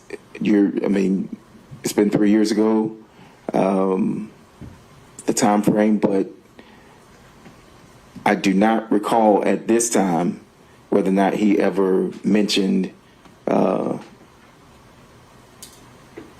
any dinners or socializing. Did Mr. Wade mention to you that he visited Miss Willis at Miss Willis's then current abode, which would have been a place, not her original house, but a place she was staying in the period of 2021 before November 1 of 2021? And his question is, did Mr. Wade ever tell you that he visited Miss Willis at her house? I don't think I can answer that. Yeah, privilege based on communication with my client. All right. Mr. Sadow, if you want to try and rephrase the question, you can, but otherwise that would be sustained. On both grounds or just on the privilege ground? Just, I didn't hear a second ground. It was a hearsay ground. Oh, that would be on privilege alone. Did you talk to Mr. Wade at all about his relationship with Miss Willis prior to November 1st of 2021? I think he's just laying a record, Mr. Wade. It's okay. And so on those same grounds, Mr. Sadow, on all subsequent grounds, apparently the relationship with Miss Willis in any way is covered by privilege according to this witness. Well, I think the key words, respectfully, Your Honor, are according to this witness. So I'm trying to drill down to see if there are communications that are not within the privilege. Sure. I can. So then we need to acknowledge the privilege in the form of your question, right? You're asking me to ask it as in a way saying, are there any non-privileged? Essentially. Okay. Did you ever communicate with Mr. Wade prior to November 1st of 2021 about Miss Willis that was not privileged?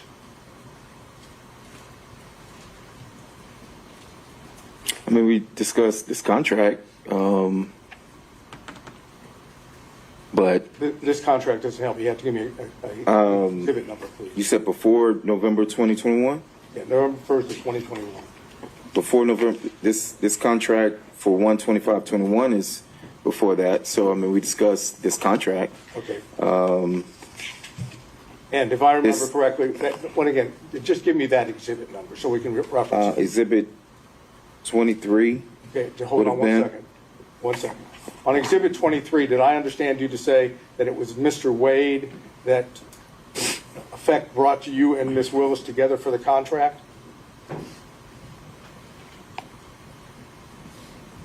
That would be accurate, yes. Okay. And what did you understand was a relationship at that point between Ms. Willis and Mr. Wade, for Mr. Wade to be able to bring you to Ms. Willis for the contract?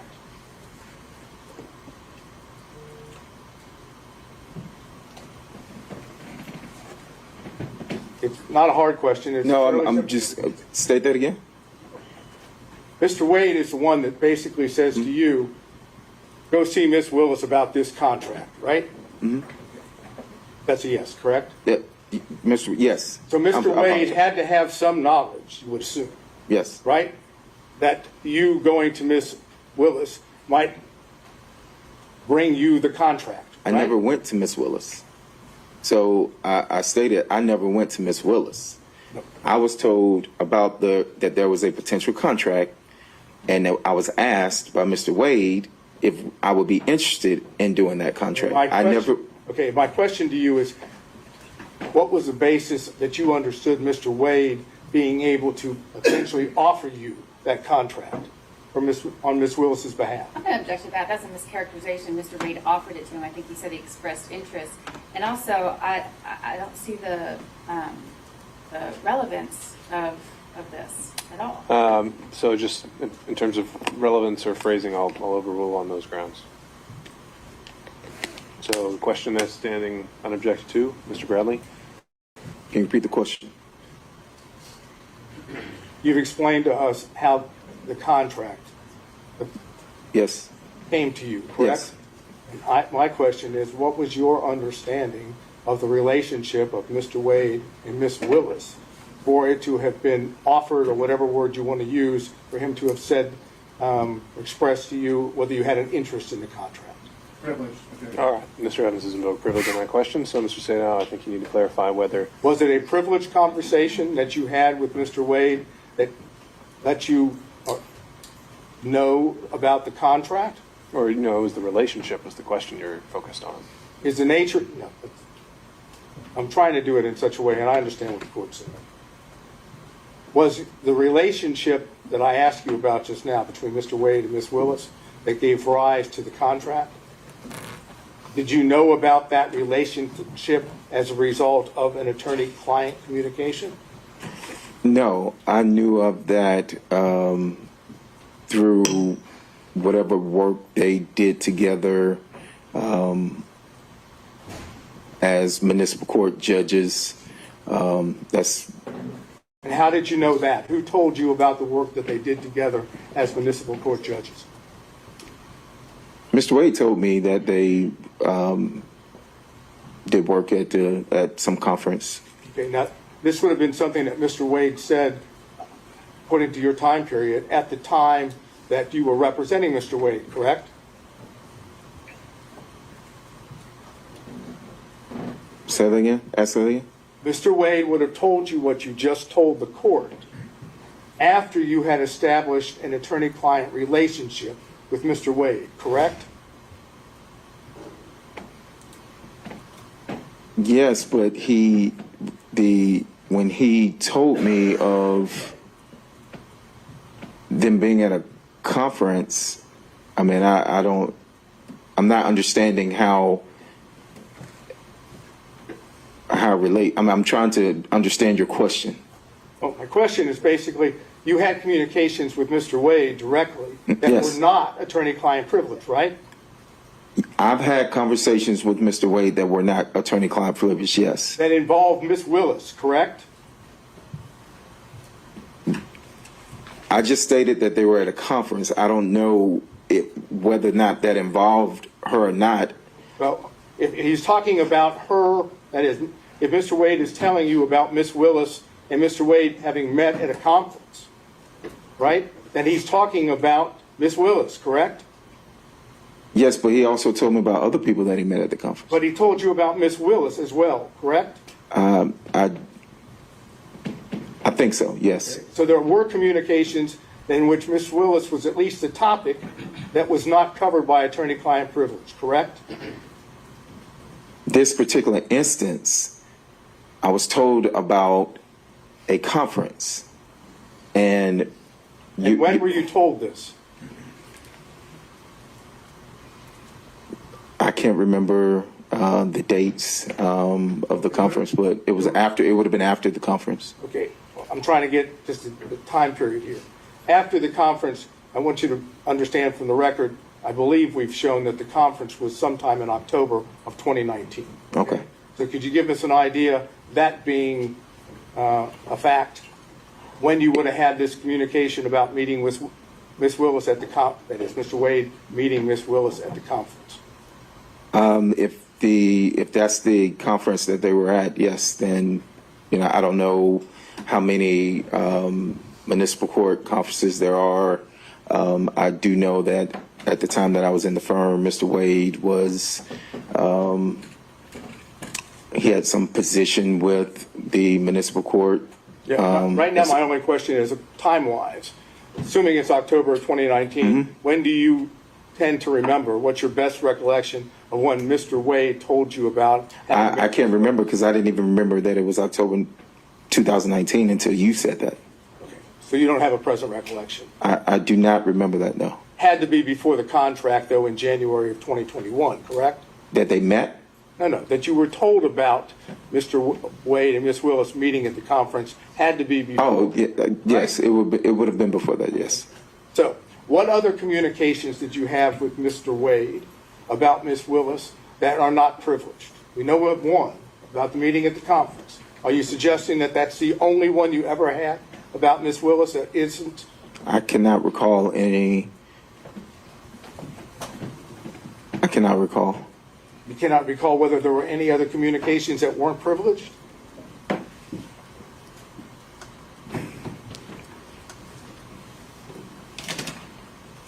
No. I'll be specific, and I understand there's probably going to be objections, but I want the record to reflect.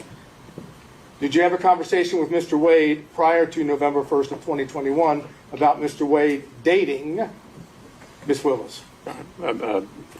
Wade has risen. An objection is sustained for the record. Excuse me, Mr. Evans.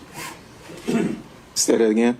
You don't have to answer the question, Mr. Bradley. Next question, Mr. Sedan. Well, I understand it's been objected to and the court has sustained the objection. Can you tell us the circumstances in which, that is, under which Mr. Wade may have told you about dating? What I want to do is try to figure out if we can, you tell me if you want me, if I can do this. I'd like to know how the communications themselves took place, where they took place, how they took place, under what circumstance, whether he was at the time providing advice or seeking advice. So those are the basics. If I can ask as to all those, but if the court's going to sustain the objection to those, then I don't want to waste your time. And that's something I'll cover in camera. So I'll note the question and your question for the record, and I'll sustain the privilege objection to that. Okay, all of this prior to November 1st, 2021. Okay? I'm going to show you two text messages. I don't have hard copy. This is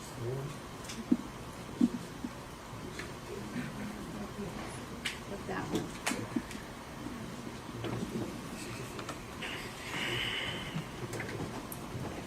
That date.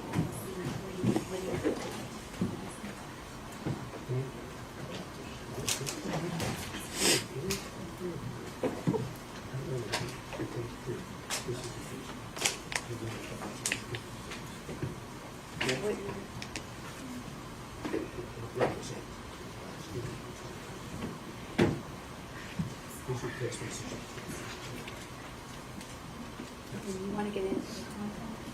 I'm going to set up a question.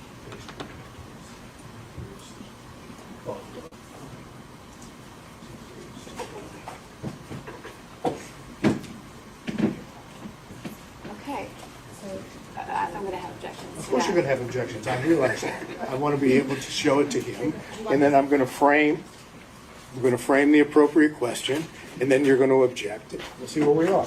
May I approach? You may, sir.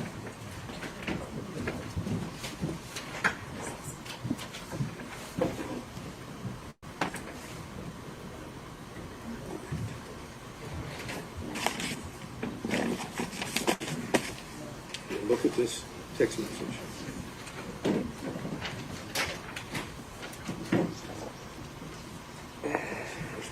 Go ahead, look, can I read it first? Of course, of course.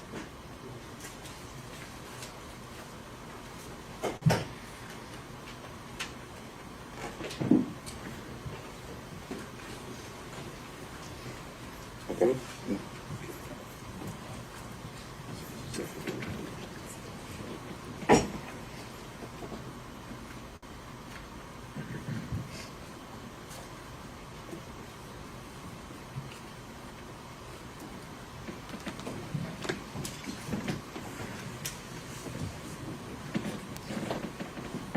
That's it.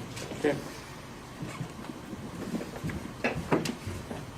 Kind of hard to reject, and that's the question. I know it's coming. Okay. Then you must be a soothsayer. Mr. Bradley, I showed you two text messages, correct? Both of those text messages occurred on January the 5th of 2024 at approximately 11:56 a.m. Am I correct? I think, yes. Okay. And the text messages would have been between you and Miss Merchant, correct? I didn't see, yes, it should be. Okay. And I've shown the same two to prosecution, so we're talking about the same two. In the text message to Miss Merchant, you indicated knowledge of some activity on the part of Mr. Wade, correct? I'm going to I haven't asked him anything about what the... flag for the court that this is a topic and a specific exchange that Ms. Merchant went into, and there were objections that were sustained. All right, understood. Yes. And it's your testimony that the information that you imparted to Miss Merchant in these two text messages is based entirely on confidential communications between you and Mr. Wade, correct? Objection. He's referencing specific knowledge. The specific knowledge comes from Mr. Wade, which is we've already established. Well, no, the question, he didn't get into anything. He just said, are these two text messages about privileged communications? We haven't actually, I don't see an issue there. Yes. And is it your testimony that the knowledge that you have, which you imparted in these two text messages, came from Mr. Wade and Mr. Wade alone? Yes. Is that correct? Yes. Can you tell us when it was that Mr. Wade imparted this information to you? Objection. All right. And I think that, That's what you're going to do. sure. So I'll sustain that on privilege. And I'm going to introduce for the record, when we finish, these two text messages so that Your Honor has those back there so that you can, Sure. What would they be marked as? what do you have? I have a whole set. Okay.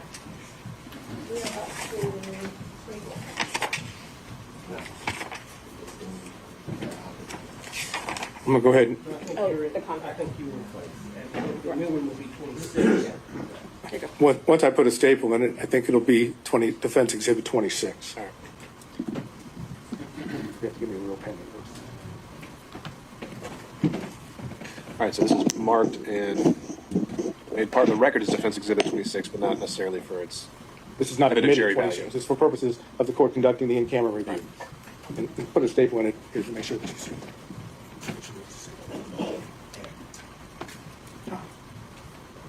Nope, it's free. All right, Ms. Sadell, what else? All right, so there was also reference, if I remember correctly, to some email correspondence in which Ms. Merchant sent you the motion that she was going to file to disqualify Ms. Willis and Mr. Wade for your review. Is that correct? That's correct. Okay. And that was sent to you in an email? That was correct. And did you respond to it in an email? I don't think I responded to her in an email. Ashley, do we know? Responded by text. You responded by text. I'm sorry, I mischaracterized it. You responded by text? If I can look at my text, I can, but I'm assuming I did, but Okay, I'm going to get it for you because I Okay. don't want All there to right. be any assumption. As soon as we have it. Let me show you. This is the email.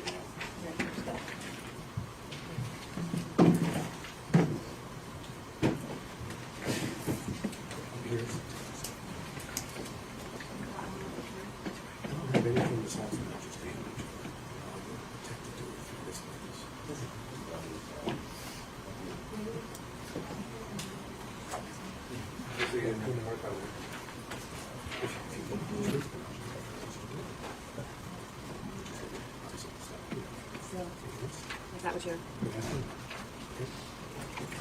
I'm going to show you if I might approach.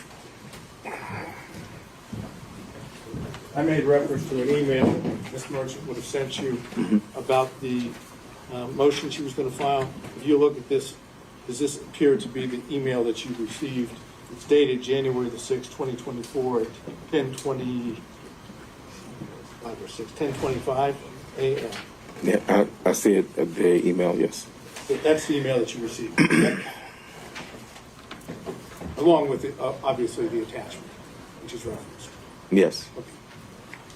And then, did you respond to that email within the text message that I've just placed before you? Yes, I said looks good. So the answer is yes. Oh, yes, I did. Okay. And we'll mark this as another exhibit for Your Honor to look at.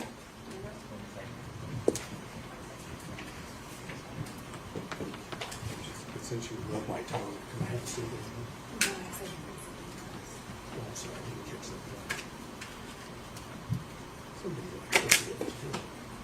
Okay, I'm going to have these marked as 27. Okay? All right, so is it your position that what is reflected, let me hand it to you. Yeah. What's the court's rule? To ask or not to ask? We'll take it case by case. I think he's doing all right, so we need to ask for this witness. Is it your position that your response, which is the second page of Defense Exhibit 27, is based on a confidential or confidential communications that you had with Mr. Wade?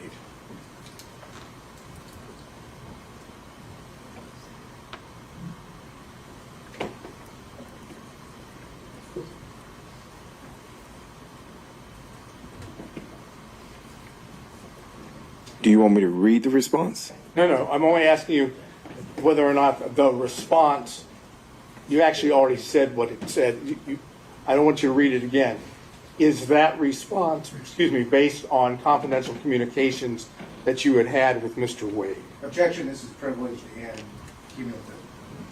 All right, so now we're talking about the email, essentially referencing the motion as a whole. He hasn't been asked to actually confirm or deny any specifics, just to say whether his response is privileged. So I think we're just laying the foundation, just like we did with the text message. So you can answer that question, sir. Was my response privileged? No. Was your response to the email of Ms. Merchant, which is on page 1, is your response, which is on page 2, is that based on knowledge that you received from Mr. Wade pursuant to confidential communications? Yes.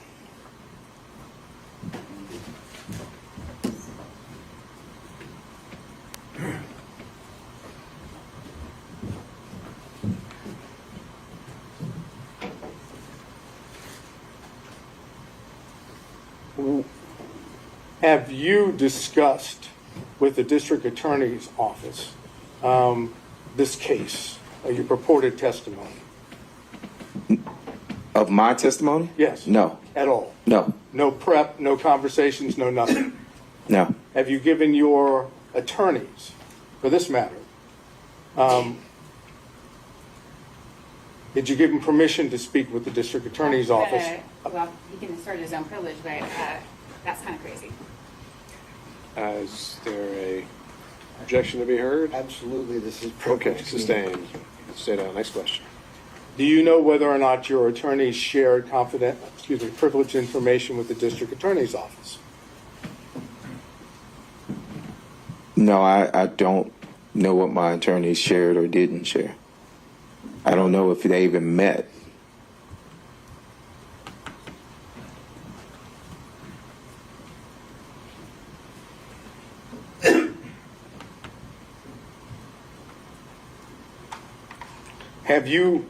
Last question. Have you spoken to Mr. Wade prior to today? No, actually, withdraw that. You're no longer in the same partnership or fee-sharing arrangement with Mr. Wade, correct? That's correct. When did you leave that fee-sharing partnership, pseudo-partnership arrangement?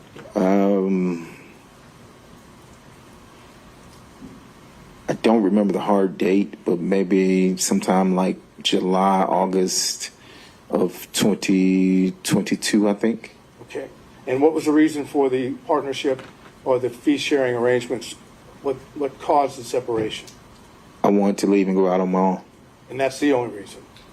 I wanted to leave and go out on my own, yes. I understand, but that was the only reason. There wasn't any suggestions or allegations of any form of misconduct on either part, either on your part or Mr. Wade's part, correct? Misconduct of what?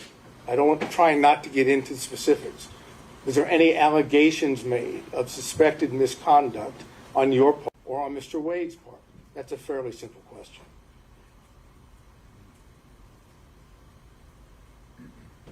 Did he accuse you of doing anything? Did you accuse him of doing anything? Without getting into what it is, were there any accusations made by you or him against each other? We had a disagreement, yes. And had that disagreement have anything to do with Ms. Willis? Oh, no. Okay. Did it have anything to do with your conduct? No. Did it have anything to do with his conduct? Hold on, wait. So we had a disagreement. Whether the disagreement was, we disagreed. And so we dissolved, I left the firm. All right. And was the disagreement having anything to do with alleged or supposed misconduct by either one of you? If you define misconduct, I'm telling you we had a disagreement and Just tell me what the disagreement was then. the disagreement is mine to know. I mean, I don't see the relevance of the disagreement that I had. It had nothing to do with this Trump case or any other case. I'm simply getting a question asked, what was the disagreement? It's not privileged, correct? No, that is privileged. Oh, it is privileged. It Why is. is that privileged? Because it's privileged. I can tell the court in camera, but it was privileged. Ask a few questions further to see if this is actually something that does fall within that privilege. We can take it from there. Did it have anything to do with you representing Mr. Wade in any capacity? Excuse me. It would fall in that line, yes. But your testimony is that it has nothing to do with your representation of Mr. Wade in connection with Ms. Willis. As it a connection to Ms. Willis, that's correct. It's connected to the matter for which you were hired by Mr. Wade? I wasn't hired by Mr. Wade. I thought you were the attorney representing him in the divorce. Oh, I apologize. I thought you were saying something else. Oh, yes. So will it apply as to whether I was hired during the divorce? Yes, that's correct. I'm not sure what this correct means under that. We kind of got lost on it. We asked the It question. did not relate to your representation. It did relate to my representation. In the marriage case. It does. And this was whose decision was it? At that point, did you stop representing Mr. Wade? It wasn't at that point, no. Was it before that? No, it was after that. Okay. And how much longer did you represent Mr. Wade in the divorce action? I'll have to see the divorce proceeding to see Mr. Wade. I represented Mr. Wade for a time after that. He represented me in a construction case for a time after that. And I will have to look at the filings. I ended up hiring new counsel for my construction case. He ended up, but it wasn't right at that moment. It wasn't in a matter of weeks. It was, I don't know. Continued representing him in connection with the divorce case after you had the separation that you've made reference to. And he continued to, yes, and he continued to represent me on a construction case. But the separation, at least in part, if I heard you correctly, and please tell me if I'm wrong, had something to do with your representation of him in the divorce case. That is correct. Okay. Now, Mr. Wade has testified that he did not have a relationship, a personal relationship, a romantic relationship with Ms. Willis until sometime early 2022. Okay? I'm leaving that as the premise for what I'm about to ask you. Do you possess information that counters that, that's inconsistent with that? Any information Mr. Bradley has would be privileged, Your Honor. Okay, Mr. Sada, I think we've... Would such information be privileged in your mind? I think this has already been asked during Ms. Merchant's direct, so we're covering the same ground. So I'll sustain that. So I can't get an answer to whether he possesses information which is inconsistent without getting into the information itself. I think the issue would be that we've already gotten an answer on that, and now we're asking the same question again. Ms. Merchant asked him variation of that, and he already answered. I think the variation, Your Honor, is referencing whether or not he had what would be personal information, independent source information. Mine is not so limited. Mine is, I'm asking him point blank whether or not he has information from whatever source, including Mr. Wade, that is inconsistent with Mr. Wade's testimony. Because if it includes Mr. Wade, it is privileged communication. So therefore, the answer is it's privileged. If it excluded Mr. Wade, that would be a different appropriate question. And I just want to say, the answer is either it came from privileged information or it's hearsay. That's it. He's already testified that he has no personal knowledge. Unless it's for impeachment at this point. But, Mr. Sada, I think that might be too fine a distinction for me to see the need for the question. I think I'm failing to see the difference. Well, I'm not asking, respectfully, I'm not asking you to see the difference. I'm asking whether I can ask that question and elicit a response which doesn't elicit the actual communications, which is what I'm attempting to do. And if Your Honor says I can't, then I'm finished. And I think that this was another aspect of what came up before, which is, in my mind, even confirming the existence of the information goes into privileged communications, whether he does or does not possess information. If it came from that relationship, that's part of the privilege as well. So If I make that clear, then So you're sustaining what the objection would be. That's right. It'd be sustained on privilege. And of course, all the questions that we're Reserved for the talking record. about as far as the foundation about when things are said and what is said, you're going to go into, if I understood correctly, ex parte in camera with the 2 exhibits we talked about. That's right. My intent would be to make a record of the knowledge of when it was obtained and the extent of it and the different sources, and that'll be sealed. And what was actually said. That's right. So I guess my question to the court before I sit down is, if hypothetically, you learn through this in-camera ex parte examination that the information that this gentleman has through the attorney-client privilege is in fact inconsistent with what Mr. Wade testified to under oath, then the court is going to then make a determination of whether it can be used here or whether it just remains in the record sealed. So my intent would be to make the distinction of, from the in-camera hearing, if I still determine that everything is covered by privilege, then anything else that is said cannot go into the factual determinations or credibility determinations that need to be made. And so just the issue of whether the privilege did or did not exist is preserved. So, again, just to follow through to make sure. So if the court knows that there's been a fraud upon the court through the lie of Mr. Wade, none of us are going to know that that in fact occurred, and the court's going to be in a position of making a determination on the motion, even though the court knows that it doesn't have all the information, truthful information. I'll take a closer look at the case law you provided to see if that is actually a variation of the crime fraud exception. And I'll apply the crime fraud exception as I see it. Right. And again, I'm not suggesting it is a variation. It is totally separate from crime fraud. It has nothing to do with using the legal advice of the attorney in order to commit a crime. It's you go ahead and commit fraud or lie to the court when you fully know that someone, your attorney, has information which is counter or inconsistent with what you've testified to. And to that end, Mr. Sadout, that is something that you can, I mean, I've got this case from Ohio, but if you can find something more on point in Georgia before we schedule Other this than for the one argument. I gave you, The Coca-Cola one? the 1935 case. The Atlanta Bottling Company? I don't think I went that far. I think it just kind of said the sword and shield language, and it didn't go so far as to say that there's this alternative theory about fraud upon the court. But we can flesh that out in our research. I appreciate it. Thank Okay. you. Mr. Stockton. No questions, Judge. Mr. Durham. No question, John. Mr. McDougald. No questions, Your Honor. Mr. Rice. A few questions, Your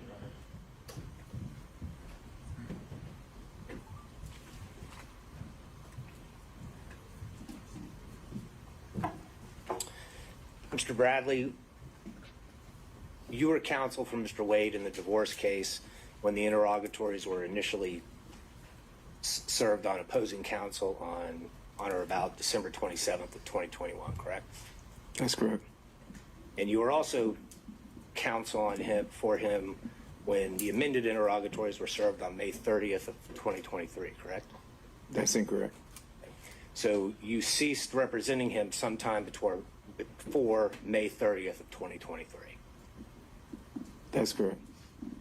At any point during the divorce proceedings, was a pleading filed with the court or a paper served on opposing counsel that purported to have your signature that you were not the one that signed or authorized your signature on it? Say that again? Did anyone sign your signature without your authorization on any pleading or any other paperwork served on opposing counsel in the divorce proceeding? I don't think so. If you have the documents, I can authenticate my signature. And you have testified that you also practice criminal law and divorce law and perhaps other types of law as well. That's correct. And are you aware that OCG 16-6-19 defines adultery as a misdemeanor crime in the state of Georgia? If you say so, yes, sir. Go ahead. Okay. Judge, I would ask the court to take judicial notice of that. For what relevance? Judge, I think it does go directly to the crime fraud exception. Because before we draw objection, because if Mr. Wade was providing information to him, to his counsel about his intent to either commit adultery or that he was committing adultery, then that would be a misdemeanor crime. It would implicate the crime fraud exception. And additionally, as we know from yesterday's evidence, Let me pause you there. Isn't adultery, as a statute, just on its face, been found unconstitutional? You can't actually charge anyone with adultery anymore. It is still current in the Then it state. can't be a crime. It is still a current charge. Let's move on to that next argument. Additionally, Judge, with regard to the interrogatories, we have 3 different sets of interrogatories that were filed that came into evidence yesterday, 21, May of 23, December of 23, that contain false information. We also have the January of 24 that contains the invocation of privilege. So to the extent that this witness has information, both with the original interrogatories that were filed in December of 2021, and frankly with regard to the later ones, even though he wasn't counsel, that would be a false swearing and fraud on the court, which again is a criminal offense, and therefore the crime fraud exception would apply as well. Okay. Understood. No further questions, Your Honor. Okay, Mr. Gillen.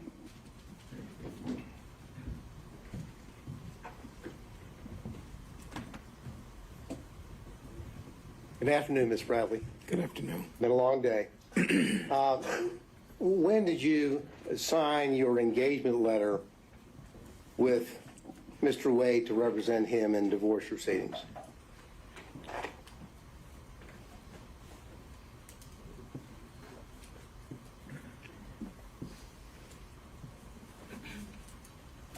It would have to be 2017, 2018.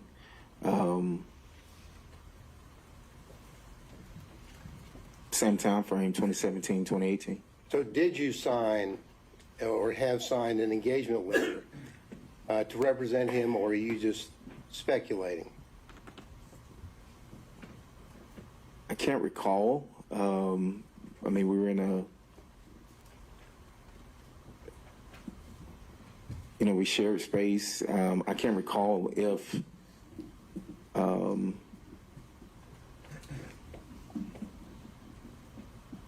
there was a contract or if there is a contract. I think there is a contract, but right now it would be speculation.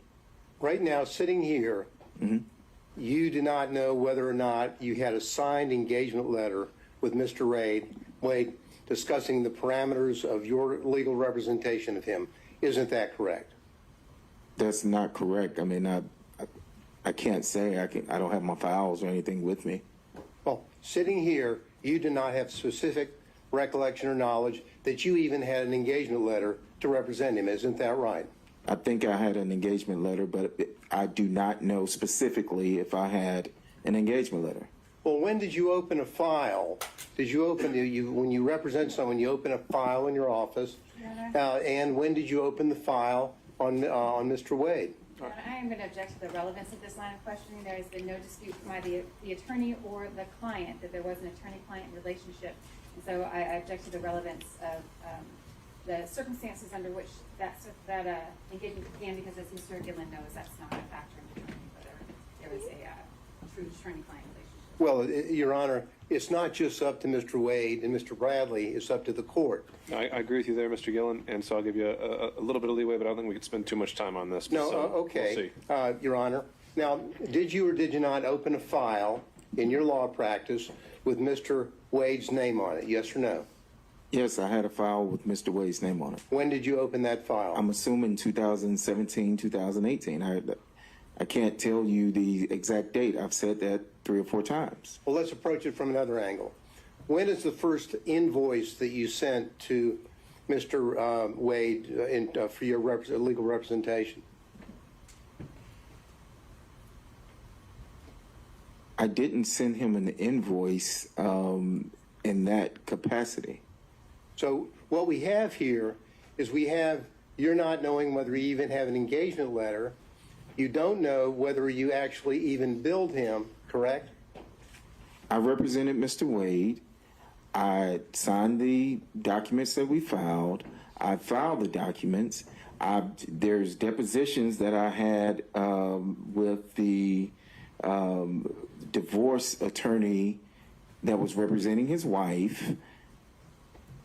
I'm sorry, sir, that's not my question. Okay. My question is, did you bill him in your capacity as the lawyer that you're telling him? I don't recall.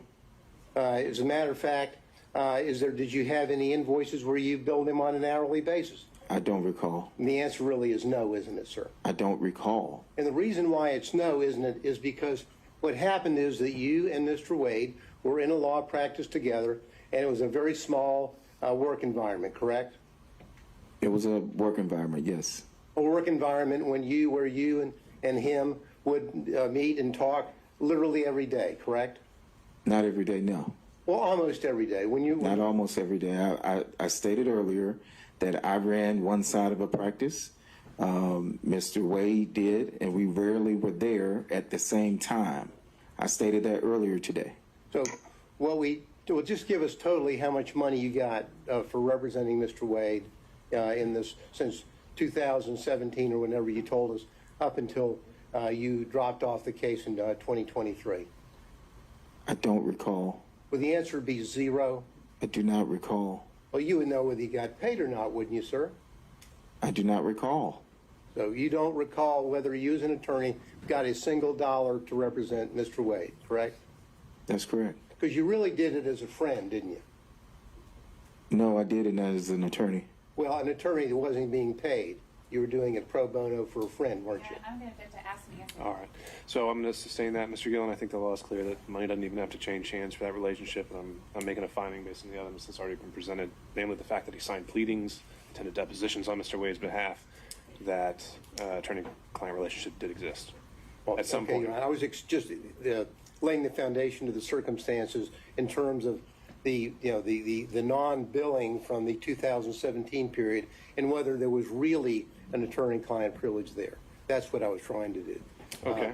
If the dispute is just when it occurred, you can try to hone in on that. But the questions I've heard so far are more from a you were never paid ever. It's from a overall angle.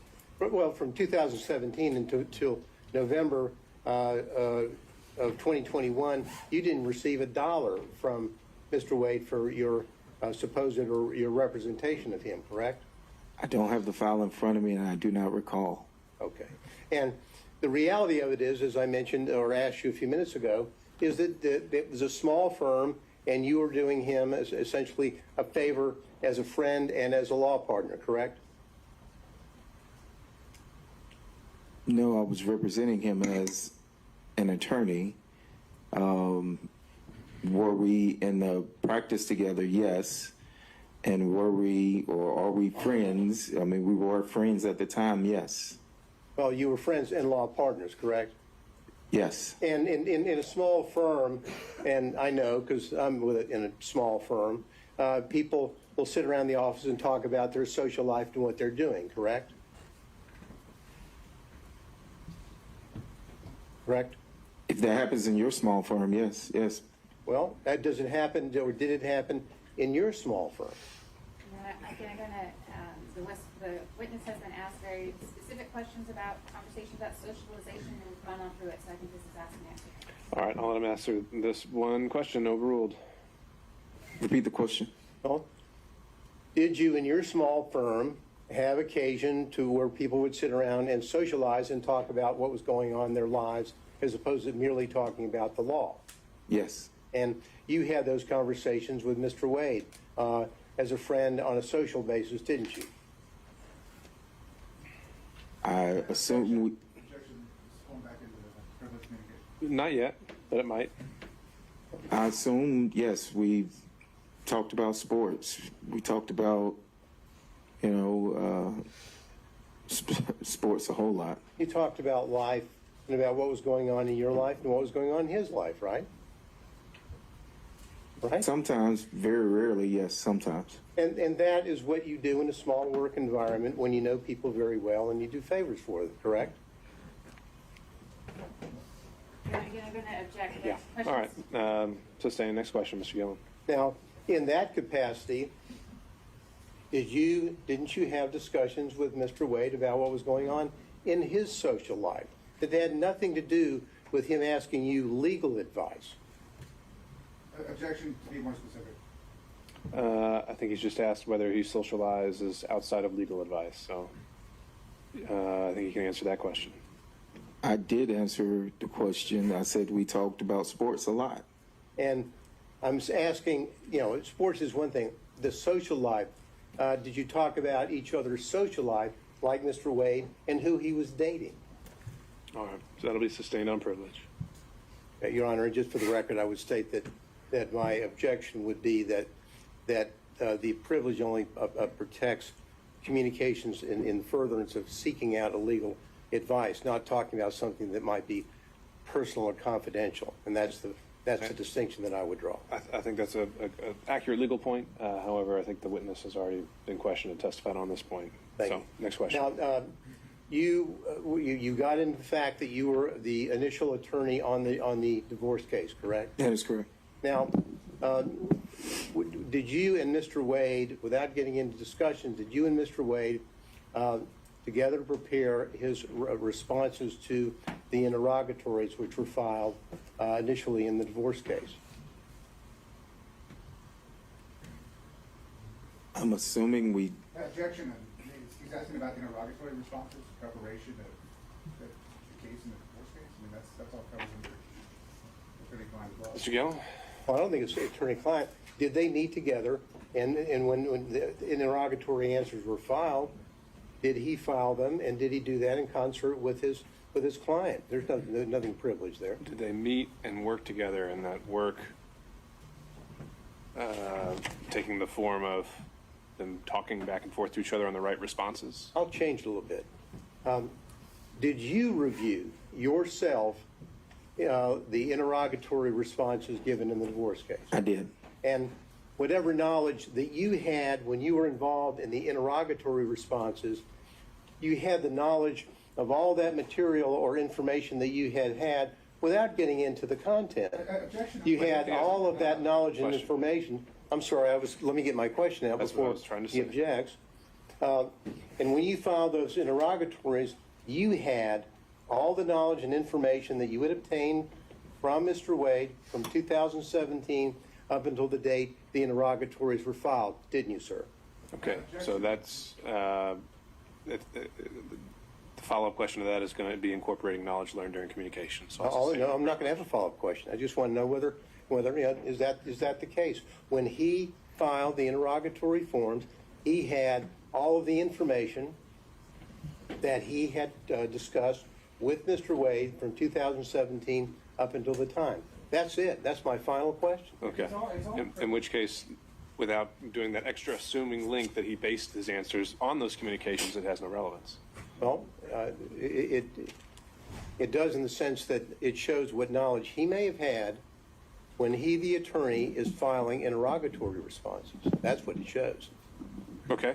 I'm still not seeing the relevance of his knowledge as the attorney filing the responses, unless you're linking this back to Well, Mr. Wade. it gets back, Your Honor, to whether or not, if you're an attorney and you're filing an interrogatory response, which you have reason to believe, or specific information to know that certain responses are not accurate, then you shouldn't be filing them. And now, so that's where I was going with that. So if he's got a body of knowledge over here that's built up from his communications with Mr. Wade that everyone so dearly doesn't want everyone to know about, in spite of the allegations made against Ms. Merchant, now. Okay. So what if the question was, did you, when you signed your name to the interrogatories, did you commit any knowing fraudulent statement and submitting those to the court at the time? Would there be a problem with that statement or that question? Well, I mean, I think that is a conclusion that others could draw, like the court. I just want to know that he had all that information at the time that he, as the attorney, filed the interrogatories. That's it. We would object. This does fall under attorney-client, and he is making presumptions about when information may have or not have been disseminated to Mr. Bradley in his capacity as attorney. He didn't have to know about anything at the time of, in the middle of, at the end of, or he may never have had that information. There's too much presumption associated with it. The whole matter is covered under privilege. One comment on that, Your Honor. We have spent almost a day talking about trying to block public the dissemination of what Mr. Wade said, either as an attorney or in any capacity, about his relationship with Ms. Willis prior to November the 1st, 2021. And questions about discussions in 2019, all objected to, claiming the privilege. And now to say, well, that doesn't mean that he learned something after. I'm talking about, what did you know at the time the interrogatories were filed? And everything that now they're claiming privilege, well, that's fine. The court will address that in chamber and in due course. What did you know? I'm sorry, Mr. Gillen, I really don't see the distinction. So your question's noted for the record and your objection as well. All right, and I'll follow up with this. Now, you're leaving removing yourself from the case, the divorce case, correct? You withdrew from the divorce case, correct? Correct. Did you do that as a result of your concern about any of the accuracies or representations which had been made by your client in the divorce case?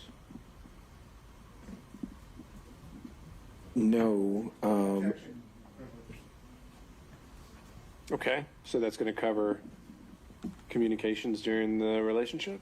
Well, Your Honor, hypothetically, not saying this is the case, hypothetically, if Mr. Bradley, knowing, let's say hypothetically, that he speaking with Mr. Wade, was aware that the intimate or personal relationship, romantic relationship, existed prior to November the 1st, 2021, and started in 2019 or 2020, if he's armed with that information that he's obtained from Mr.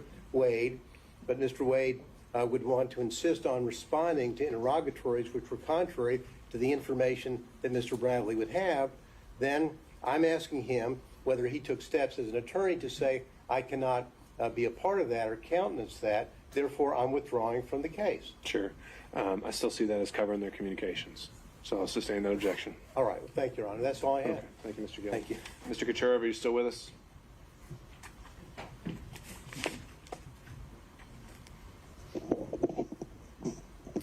Anyone on behalf of Mr. Floyd still joining us? All right, moving on. Mr. Cromwell.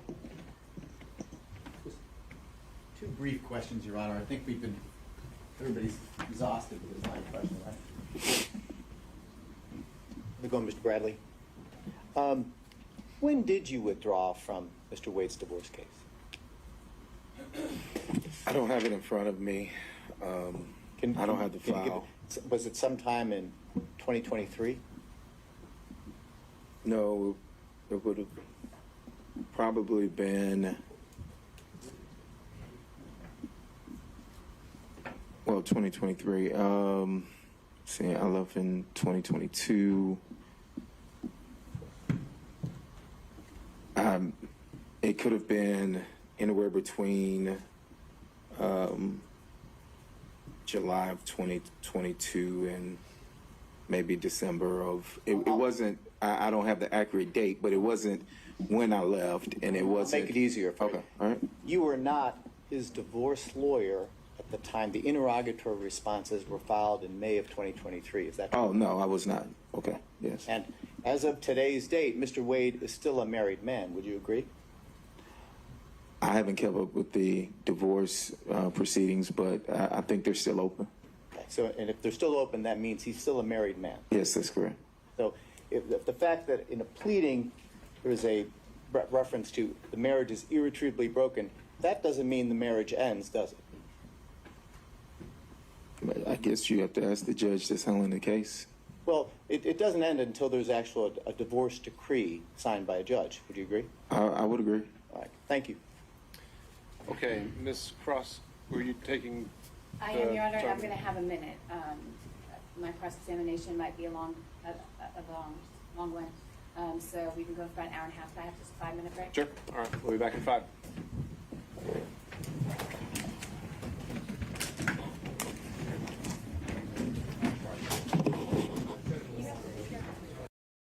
Yes, that's correct. Okay.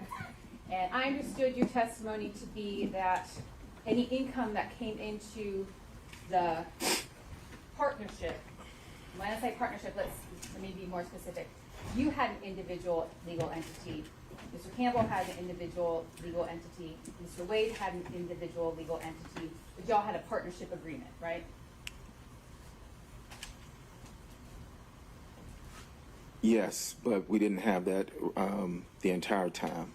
There was Yes. a period of time that we've been talking, or that we had talked about in 2022 prior to leaving the firm, that there was an actual entity for the three of you, correct? That is correct. And that was roughly during the time period where y'all bought a building together. Yes, correct.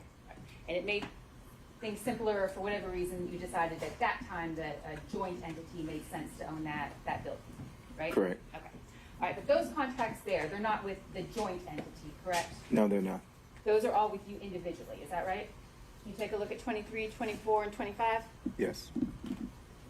They're all with you individually? Yes. Okay. 23, what's the hourly rate that you were being compensated? I think that was a Um, 23 is the, I don't think, no, 23 is not the first appearance. 23 is the taint, it says. What's the hourly rate on that contract? 150 an hour. 150 an hour? All right. So the 150 an hour, the way I understand you all shared profits was you'd get 50, Mr. Campbell get 50, Mr. Wade get 50, and then y'all pay expenses jointly as well, correct? Correct. All right. What about exhibit number 24?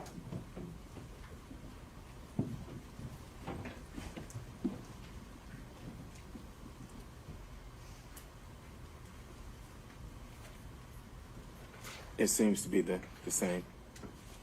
Same amount? I don't know if it's the same amount. I'm interested in the amount. Can you tell Oh, me the amount? no, the amount was 65 an hour. $65 an hour? Mhm. All right. That's not a particularly high rate for an attorney in the Atlanta metro area, correct? No, it's not. All right. Was that a government rate that you were willing to accept at that time? Yes, that is correct. All right. And so the $60 you're getting for that contract, again, that's split 3 ways, you, Mr. Wade, and Mr. Campbell, correct? That is correct. So when you were being Minus asked- expenses and stuff like that, but yes. Exactly. That was the income, and then expenses come from that, and then profits, whatever's at the end, correct? Correct. All right. So when you were being asked questions about Mr. Wade, I think the phrasing, and I object to, but I think you might recall the question, Mr. Wade brought you this contract, or Mr. Wade got you this contract. Do you remember those questions? Yes, I do. All right. So we're talking then about a split among the three of you of about $20 a piece, right, for that particular contract? For this one, yes, All right. What about 24? You got 24 there? I'm sorry, 25. You got that in front of you? I do. What's the hourly rate on that one? It's 150. 150 on that one too? All right. And the same sharing went through the business the way you handled that contract as well, right? That's correct. All right. Who is Austin Dabney? He was a probation officer that passed the bar, and we hired him and another individual. The other person didn't stay long. And did Mr. Dabney and the other legal associate that you all had working for you at that time, did they do some work on these first appearance contracts? Yes. And that was a pretty good position for a younger lawyer to be sent to get some courtroom experience, correct? That is correct.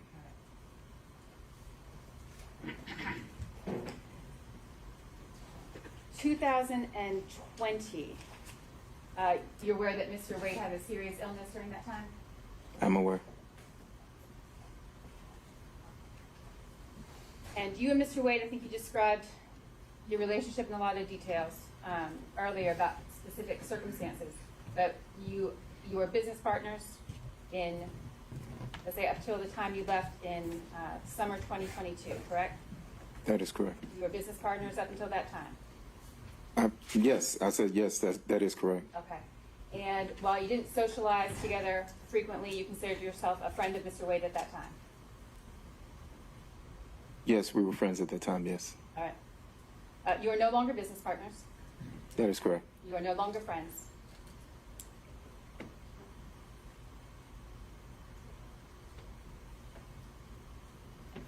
I mean, if he's saying that we're not friends, then I yeah. want to know what you think, Mr. Bradley. Do you consider yourself a friend of Mr. Wade? I would consider, It goes to potential bias. Ms. Cross. would I consider myself a friend of Mr. Wade? I would.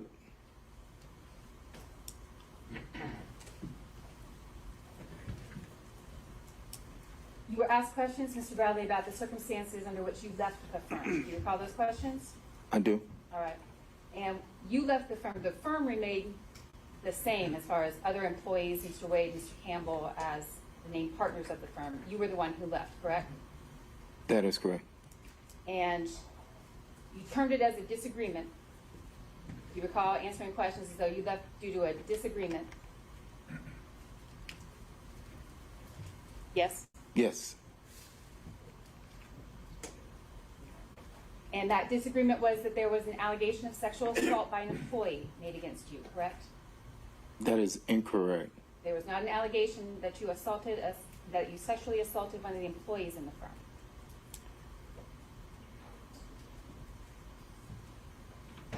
That is incorrect, but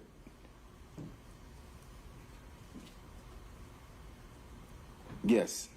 Yes. Yes, there was an allegation that you sexually assaulted a member of the firm, correct?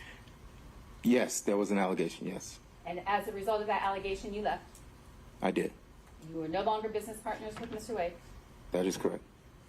The firm remained intact, and in fact, the employee involved remained with the firm, correct? I'm not certain of that. They did leave the building, of course, and I don't know. Some of the employees did leave. Mr. Bradley, you in fact paid that employee $20,000, correct? That is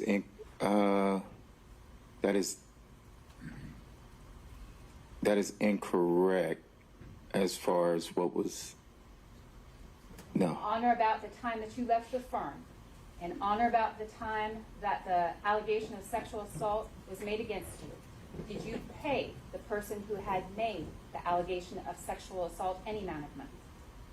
There was money left in an escrow that belonged to me. I don't know what that amount was. And did that money that was left in the escrow that belonged to you, was that paid to the employee who said that you sexually assaulted her? I never signed any, I never gave any money. I left the money in the escrow account. What happened to that money? I can't, I don't know what happened to it. For what purpose did you leave the money in the escrow account when you left the firm? I left the money in the escrow account. For what purpose, sir? There was no purpose. You just left the money in the escrow account? Yes. If there's no connection to the money you left in the escrow account and the allegations of sexual assault that an employee of your firm made against you, why was it that you brought to my attention, or why did you respond the way you did about money in an escrow account when my question was, did you pay this employee any money? I didn't hand any money. It was money from my escrow account, to my knowledge. To your knowledge, where did the money in the escrow account go? To the employee. To that employee.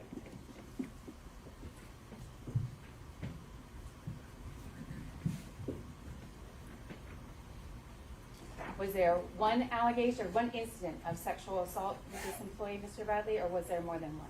It's one incident. There were not two. To my knowledge, there were not two incidents. No. I'm asking for incidents that you have been involved in.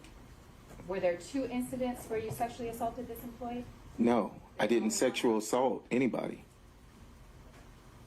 Was there another occasion where you paid any money as a result of an allegation of sexual assault against you? No. Did you sexually assault any clients of your firm? No. Never. Never. Who's Anna Rodriguez? I don't even know that name.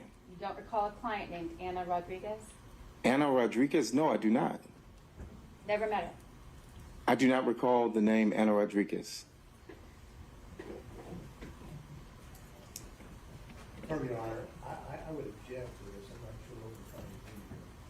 So I would object to this one as well. All right, Ms. Cross? Your Honor, this clearly goes to the bias that the witness has towards Mr. Wade and other individuals, his motive in Okay. involvement. And I believe it's an appropriate avenue to pursue based on exploring his credibility. All right. At some point, though. I'm not It won't- going to go much further. Okay. Judge, if this is allowed to continue in this way, and it does appear a little bit harassing, then is Mr. Bradley going to be excused from his privilege because this is not... That's what I was going to do. Don't do that yet. Mr. Chopra. Sit on it. I think she's already done that. Your Honor, I'm asking in all seriousness, that privilege, although... Based on the answer right now, I think now we've opened up a whole area. What he has just responded to, he previously said was privilege. That doesn't sound like privilege to me. We'll have to address that when we go back through the rundown. So, Ms. Cross. I'm finished. Okay. Mr. Sadow.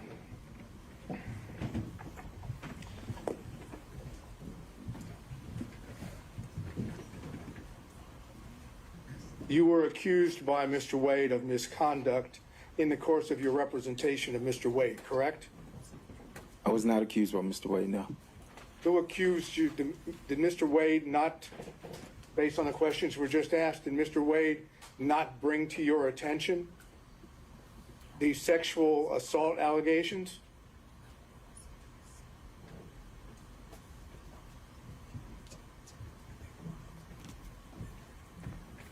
Ask that again, please.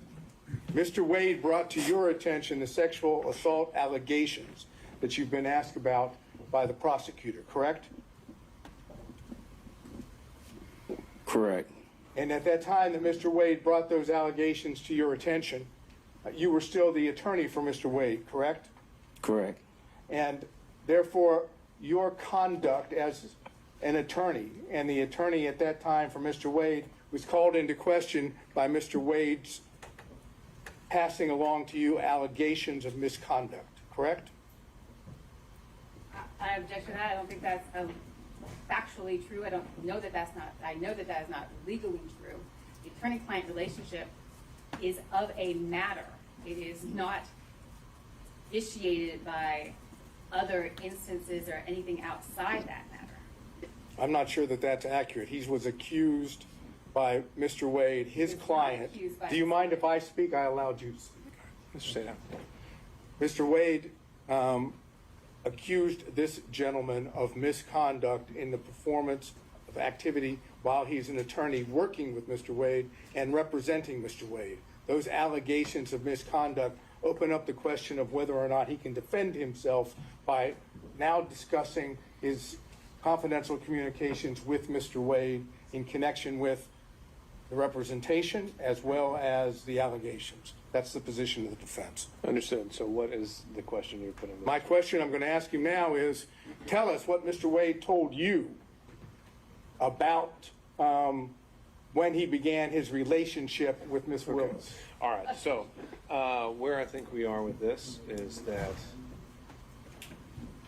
Mr. Bradley previously testified that the reason he left the firm was totally and completely covered by privilege. When asked by the state, he went into a factual scenario that, to my mind, I don't see how it relates to privilege at all. And so now I'm left wondering if Mr. Bradley has been properly interpreting privilege this entire time. And I think the only way I can cure that is by having that in-camera conversation with him. May I suspend my redirect for you to have that conversation? I think that makes sense. But is there anything else, though, that you were going to cover other than this issue? No. Okay. Ms. Cross, any reactions? Only to, Your Honor, The premise of Mr. Sadow's question was that Mr. Wade accused Mr. Bradley of the sexual assault. That was not my question, and I don't believe that's factual. Though there was an employee who accused Mr. Bradley of sexual assault. Okay, but regardless, though, the point is that the circumstances of his departure from the firm, from what I've now heard, had nothing whatsoever to do with his representation of a divorce. Is that fair? My question, I believe the testimony has been that the circumstances of Mr. Bradley leaving the firm were related, I can't say how much, but certainly in a large part, based on the allegation of sexual assault that was made against him by an employer. Sure. And his previous testimony was that that was totally covered by privilege. Yes, he lied. Okay. All right. Other than this issue, which I think we've covered at length, was there any other questions based on Ms. Cross's examination from other defense counsel? Okay. All right. With that understanding, can this witness be excused, Ms. Merchant? All right. So, Mr. Bradley, I would ask, I don't know if we may be able to do it today. If we I'm could. sorry, Judge, I don't think I can excuse him. Mr. Sadao had reserved the rest of his cross for after you the privileges. Right. What I'm about to say, just logistically, is what I'm trying to do is, if we can conclude this hearing with the exception of that in-camera hearing, we end for today. And if, as a result of that in-camera hearing, that I learn that we need to reopen the evidence, then that's what I'll do. So to that end, I can give Mr. Bradley instructions that he's to report back if upon order of the court, but otherwise, is there anything further the parties need from him today? Not from him, but I wanted to get those certified. I know there's other housekeeping things and things we need to do. And based on his testimony, we do have another witness, Your Honor. It doesn't involve Mr. Bradley Right. requiring to be here. Okay, so now the state does have another witness. I do. Okay. All right. In that instance, okay, Mr. Bradley, you can step down, sir. However, I'm giving you the order to stay in touch with your attorney, and then we're going to have to find a time to meet again and go into an in-camera session. Do you understand, sir? I do. Okay. All right. Thank you, sir. You can step down. Ms. Chopra, do you have a card for me? I do, Your Honor. Okay. At least I hope I do. Responded, I think it was February 9th, and admitted to the relationship, but put parameters on the timing. I sent some subpoenas out in response to that, so that was February 9th. Problem is, Delta, AT&T, all these folks aren't super fast about that. And so I know Delta, we're also waiting, I wanted to remind the court, waiting for those records to be submitted again. 32 is certified copy of County Code Section 10-114. 33 is a certified copy of County Code Section 10-115. 34 is a certified copy of County Code Section 102-464.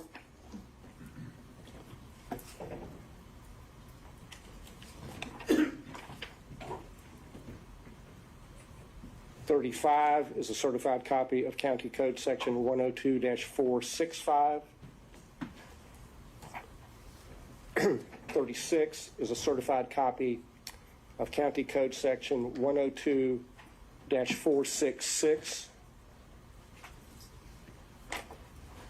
And 37 is a certified copy of a emergency motion by non-party deponent for protective order filed on behalf of D.A. Willis in the Wade divorce case.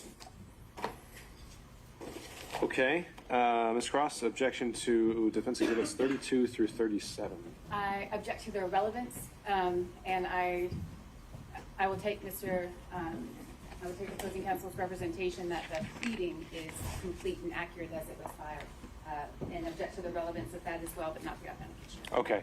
All right. We'll note the objection for the record, and we'll admit them for whatever weight they're due. So defense exhibits 32 through 37 are admitted. If you could hand those to Madam Court for. Any further evidence, Mr. McDougall? No. Okay. Mr. Rice? No, Your Honor. Mr. Gillen? The demonstrative 38 or 28? Yeah, I have it. Okay, and you have a physical copy for us already? Great. All right, do we still have Mr. Kucherov with us on Zoom or anyone else on behalf of Mr. Floyd? So he's not on any longer? All right, I'm being informed that he dropped off Zoom, and so I'll make a finding that he voluntarily has absented himself from this hearing. Mr. Cromwell. No evidence, John. Okay. Ms. Cross, back to you. If the defense presentation of evidence is done, I'd ask that all of the witnesses who had been subpoenaed but not called now be released. I think that's fair. Ms. Merchant, any reason to hold on any of those witnesses? Okay. And the state has 2 short witnesses, and that's it. Okay, you may call your next witness, Ms. Cross. Next witness for the state is Austin Dabney. These witnesses are going to be Impeach the testimony of Mr. Bradley? on collateral matter. We'll wait and see. Okay.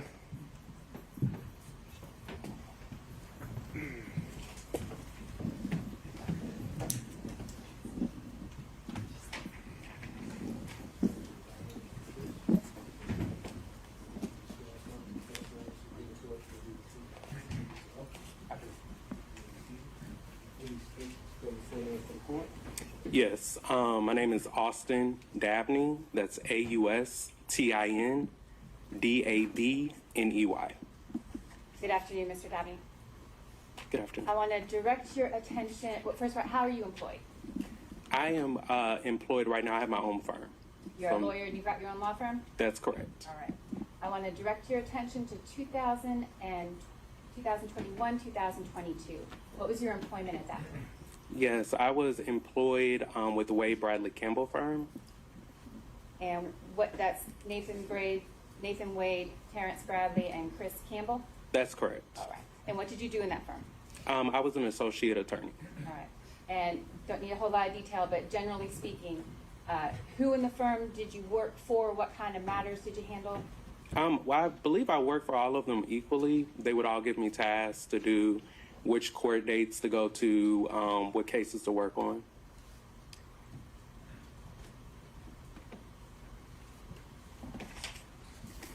I want to direct now your attention, Mr. Dabney, to a particular instance.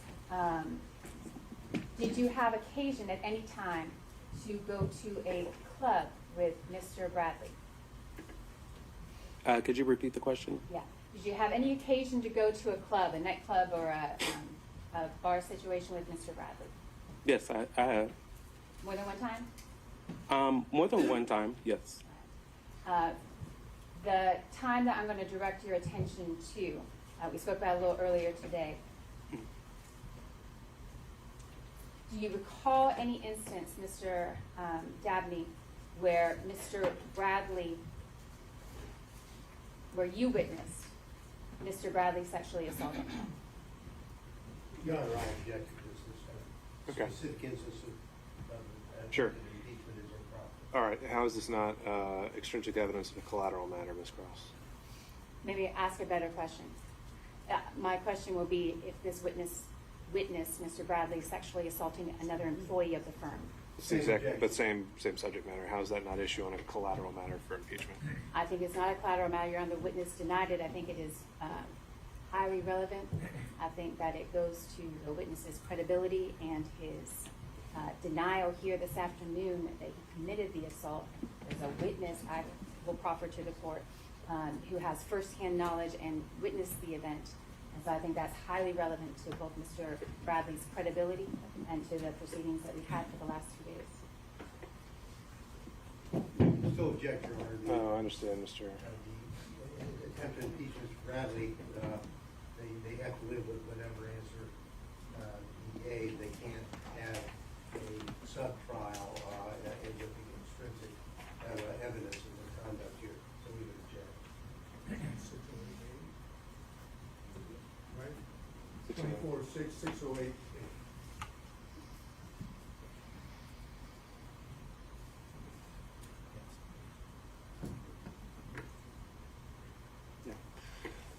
Ms. Cross, under 608, don't see how this isn't well beyond the core facts at issue. I think you confronted with him. I think he answered them as he saw fit. An argument can be made as a result, but to go down a whole mini trial on whether he did or did not do this and circumstances of his leaving the firm, I don't see how that gets past 608. I understand the ruling, Your Honor. Disagree, and just for my objection, I put a proffer on the record, not a detailed one.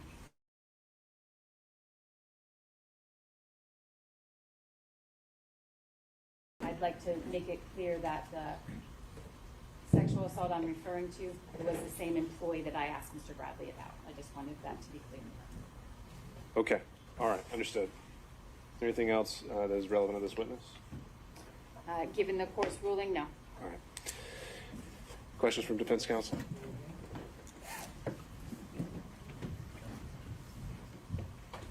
Good afternoon, sir.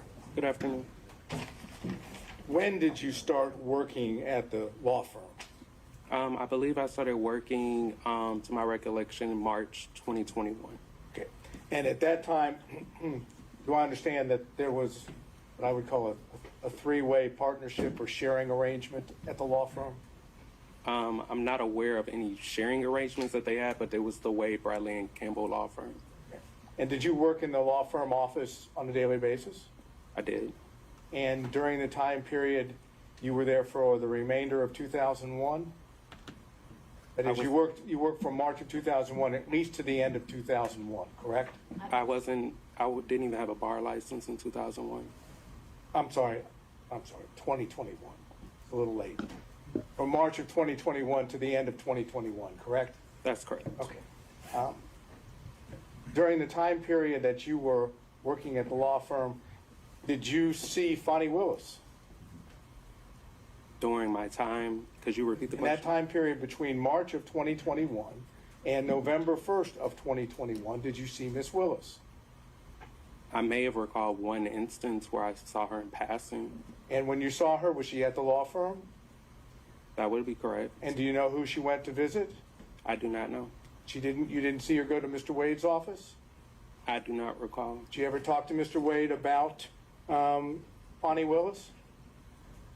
Could you repeat your question? Did you ever talk to Mr. Wade about Fani Willis during the time period of March of 2021 to November 1st of 2021? No. Did you know they were dating? No, I did not. Did you see anything did you ever socialize with Mr. Wade?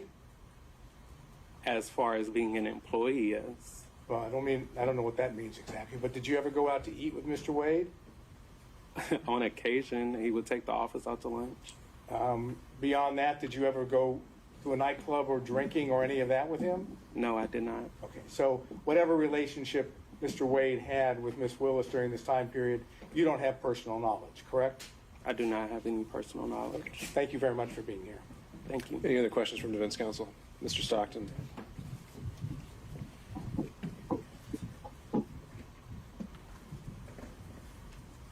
When you started in March of 21, was that just you gave them a resume and started working there?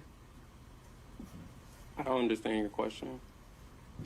When you started working there, is it a situation where your first day on the job was the first day you may have met him or shortly before you met him? Again, I don't understand what you're asking. Let me back up. Did you know Mr. Wade or any of his partners prior to March of 21? Yes, I did. How did you know them? In a professional capacity. I used to be a community supervision officer with the Georgia Department of Community Supervision. And where would that have been out of? Fulton County? Cobb County. How long did you know Mr. Wade prior to that? I didn't see Mr. Wade in my professional capacity. I thought you were asking about all partners, but if you're only asking about Mr. Wade, if you could please clarify. Okay, so you went to work for Mr. Wade in March of 21, correct? I went to work for the Wade Bradley Campbell firm. Okay. Prior to that, how long did you know Mr. Wade? I did not know Mr. Wade prior to that. At all? At all. No further questions. Any other counsel? All right, seeing and hearing none, Any redirect, Ms. Cross? No, Your Honor, subject to the court's ruling. All right. Can this witness be excused? May. All right. Thank you, sir. Thank you, Your Honor. Next witness, Ms. Cross. I believe I know the court's ruling, so let me proffer that the next witness the state would call would be Anna Rodriguez. Question, Mr. Bradley, about the sexual assault of Ms. Rodriguez, a client of the firm. He denied knowing her or recognizing her name. I believe Ms. Rodriguez's testimony would be impeaching of Mr. Bradley. I believe it's appropriate, but want to present that before I call it. All right. Thank you, Ms. Cross. And so, based on that proffer and the subject matter proffered, I still believe that would fall under 608B as extrinsic evidence of a collateral matter. And so I don't think it's allowed under our rules of evidence. Understanding that, I just make a proffer on the record that Ms. Rodriguez would testify that Mr. Bradley sexually assaulted her. She was a client at the time. And that would be impeaching of his testimony that he denied. All right. Understood. Any further evidence or witnesses, Ms. Cross? No, sir. Okay. All right. Then at this time, for now, I'll consider the evidence closed, subject to any certified submissions by counsel and subject to the results of the in-camera hearing. We will coordinate with all counsel to find a date to come back for summation. And to that end, again, using Ms. Merchant as kind of running lead on this, I'd like you to consult on whether that's going to be a collective response on behalf of the defendants. If not, then we're going to have to get into time allotment. And if it's more than a handful of counsel, it'd probably maybe be 10 to 15 minutes per side. And so, Mr. Sadon.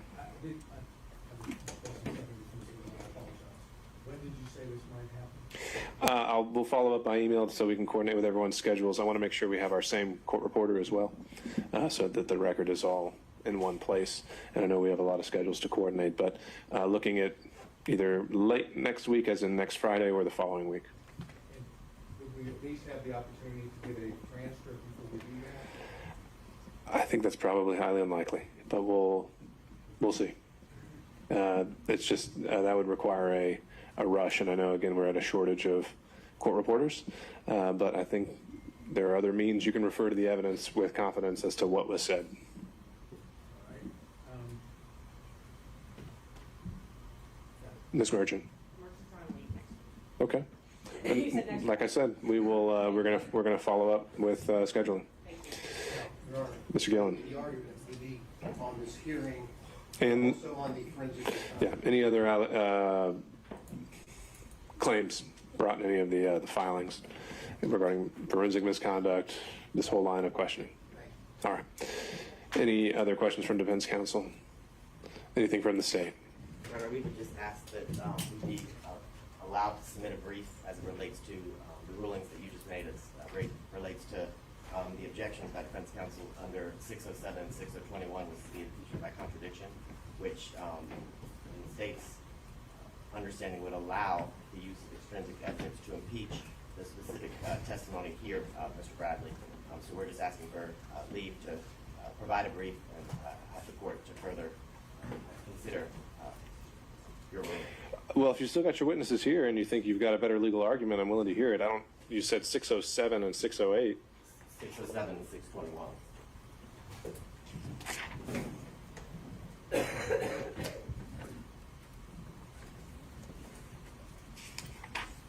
Okay, I see 621 and I see 608. And in both of those instances, they allow testimony that related to the testimony of another witness here, Mr. Bradley, that we can prove this is patently false, as he testified that he didn't commit a sexual assault and that he didn't pay off witnesses and things of that nature. okay, and how do you get around 608B's prohibition on extrinsic evidence of collateral matters? Both 607 and 621 allow the use of extrinsic evidence to specifically impeach facts known to be false. But if that held true, respectfully, that would mean that any time a witness denied something, you'd be able to, of a matter testified to, you'd be able to impeach with extrinsic evidence, and that's perspective, that's not. Well, here's what I'm fine with, Mr. Abadi. If you want to submit that brief on purely legal argument, you can, but I don't want to have this as a vehicle to essentially put forth an extended and long-winded proffer of what you expected the evidence to be. So if you think I've made a legal error on that point, feel free to brief it, and we can reopen the hearing if that's legally invalid. Okay? All right. Mr. Chopra, is your client still here? I believe so, Your Honor, but I'm sorry. They went in the That's fine. If he is still here, let's relocate to the jury room. Okay. We will be adjourned for today. Thank you all.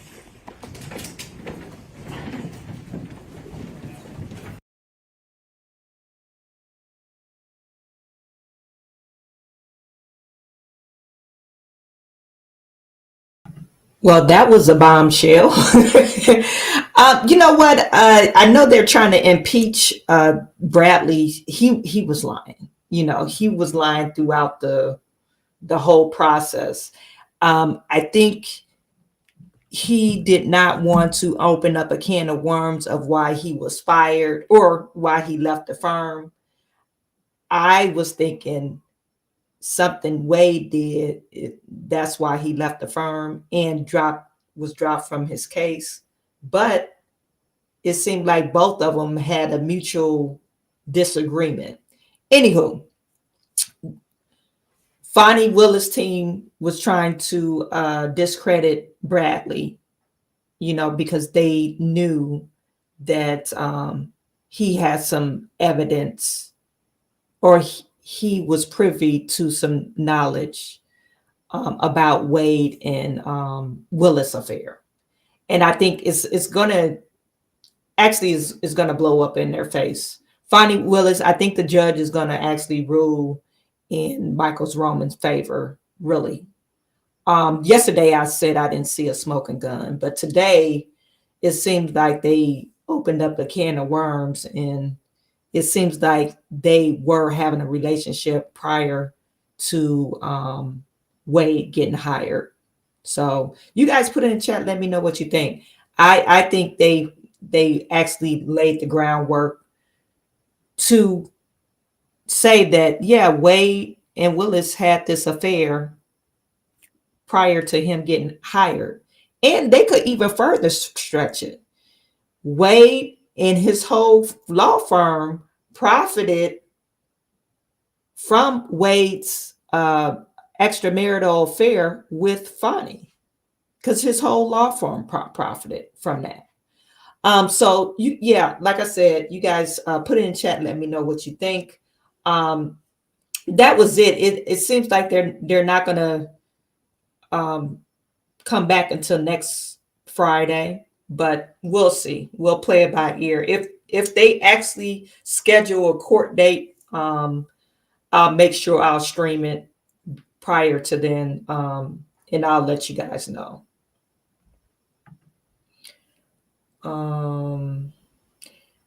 Another thing about Bradley, to me, that the whole scenario with him having he actually sexually assaulted somebody. To me, that's really wild. I mean, of all things, I could see being to imagine that you would break up a business for is because of money or something like that. He sexually assaulted an employee, and apparently they believe this lady because she still is working there. And Wade didn't care to, Wade is really trying to discredit this guy because, look, Bradley said he thought they were friends, and apparently not, because Wade gave up that information. So apparently they're not friends. So anyway,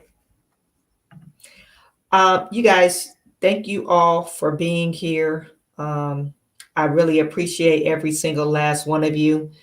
Tonight, I was going to stream tonight, but I might not get on tonight because I've been streaming all day. But I'll see what's going on. But I did want to share with you guys, Donald Trump, they came out with the ruling that they're making him liable for $549 million. I think that's what Erdogan, what his name, Erdogan.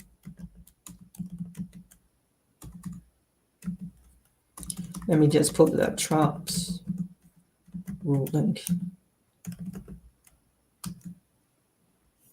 $355 million.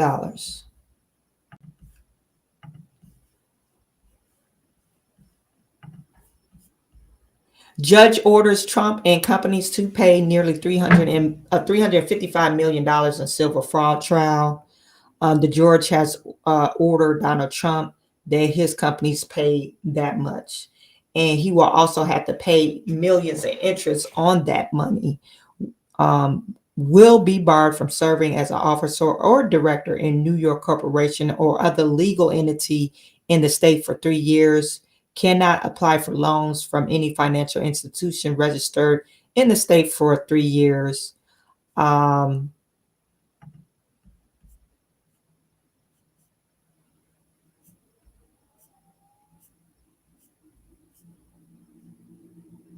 So here's the ruling. It's 92 pages, so I don't think I'm gonna.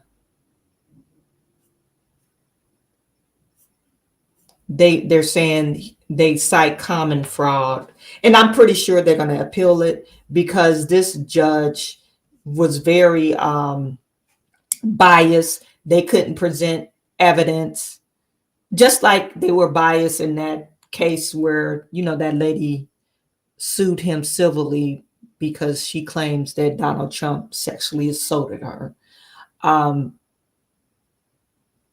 You know, so very biased, and I'm pretty sure they're going to appeal this decision. It doesn't say, because remember they was trying to take away his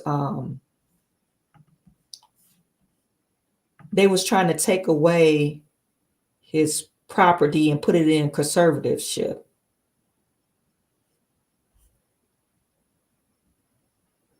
Oh, so the dollar amount for dwarfed and verdict against Trump issued last month of defamation by $83 million. So Trump must pay $438 million in fraud and defamation cases so far. I don't know how you claim that somebody defrauded somebody and they paid the money back. To me, that's wild. Okay, you defraud, but you gave me my money back. You defraud the banks, but you paid them in full. How's that defraud? Anywho, I'm not going to travel down that rabbit hole. I'll probably talk more about it when I go live again. So you guys, thank you for tuning in. I am sending all my good to you. I will talk to you soon.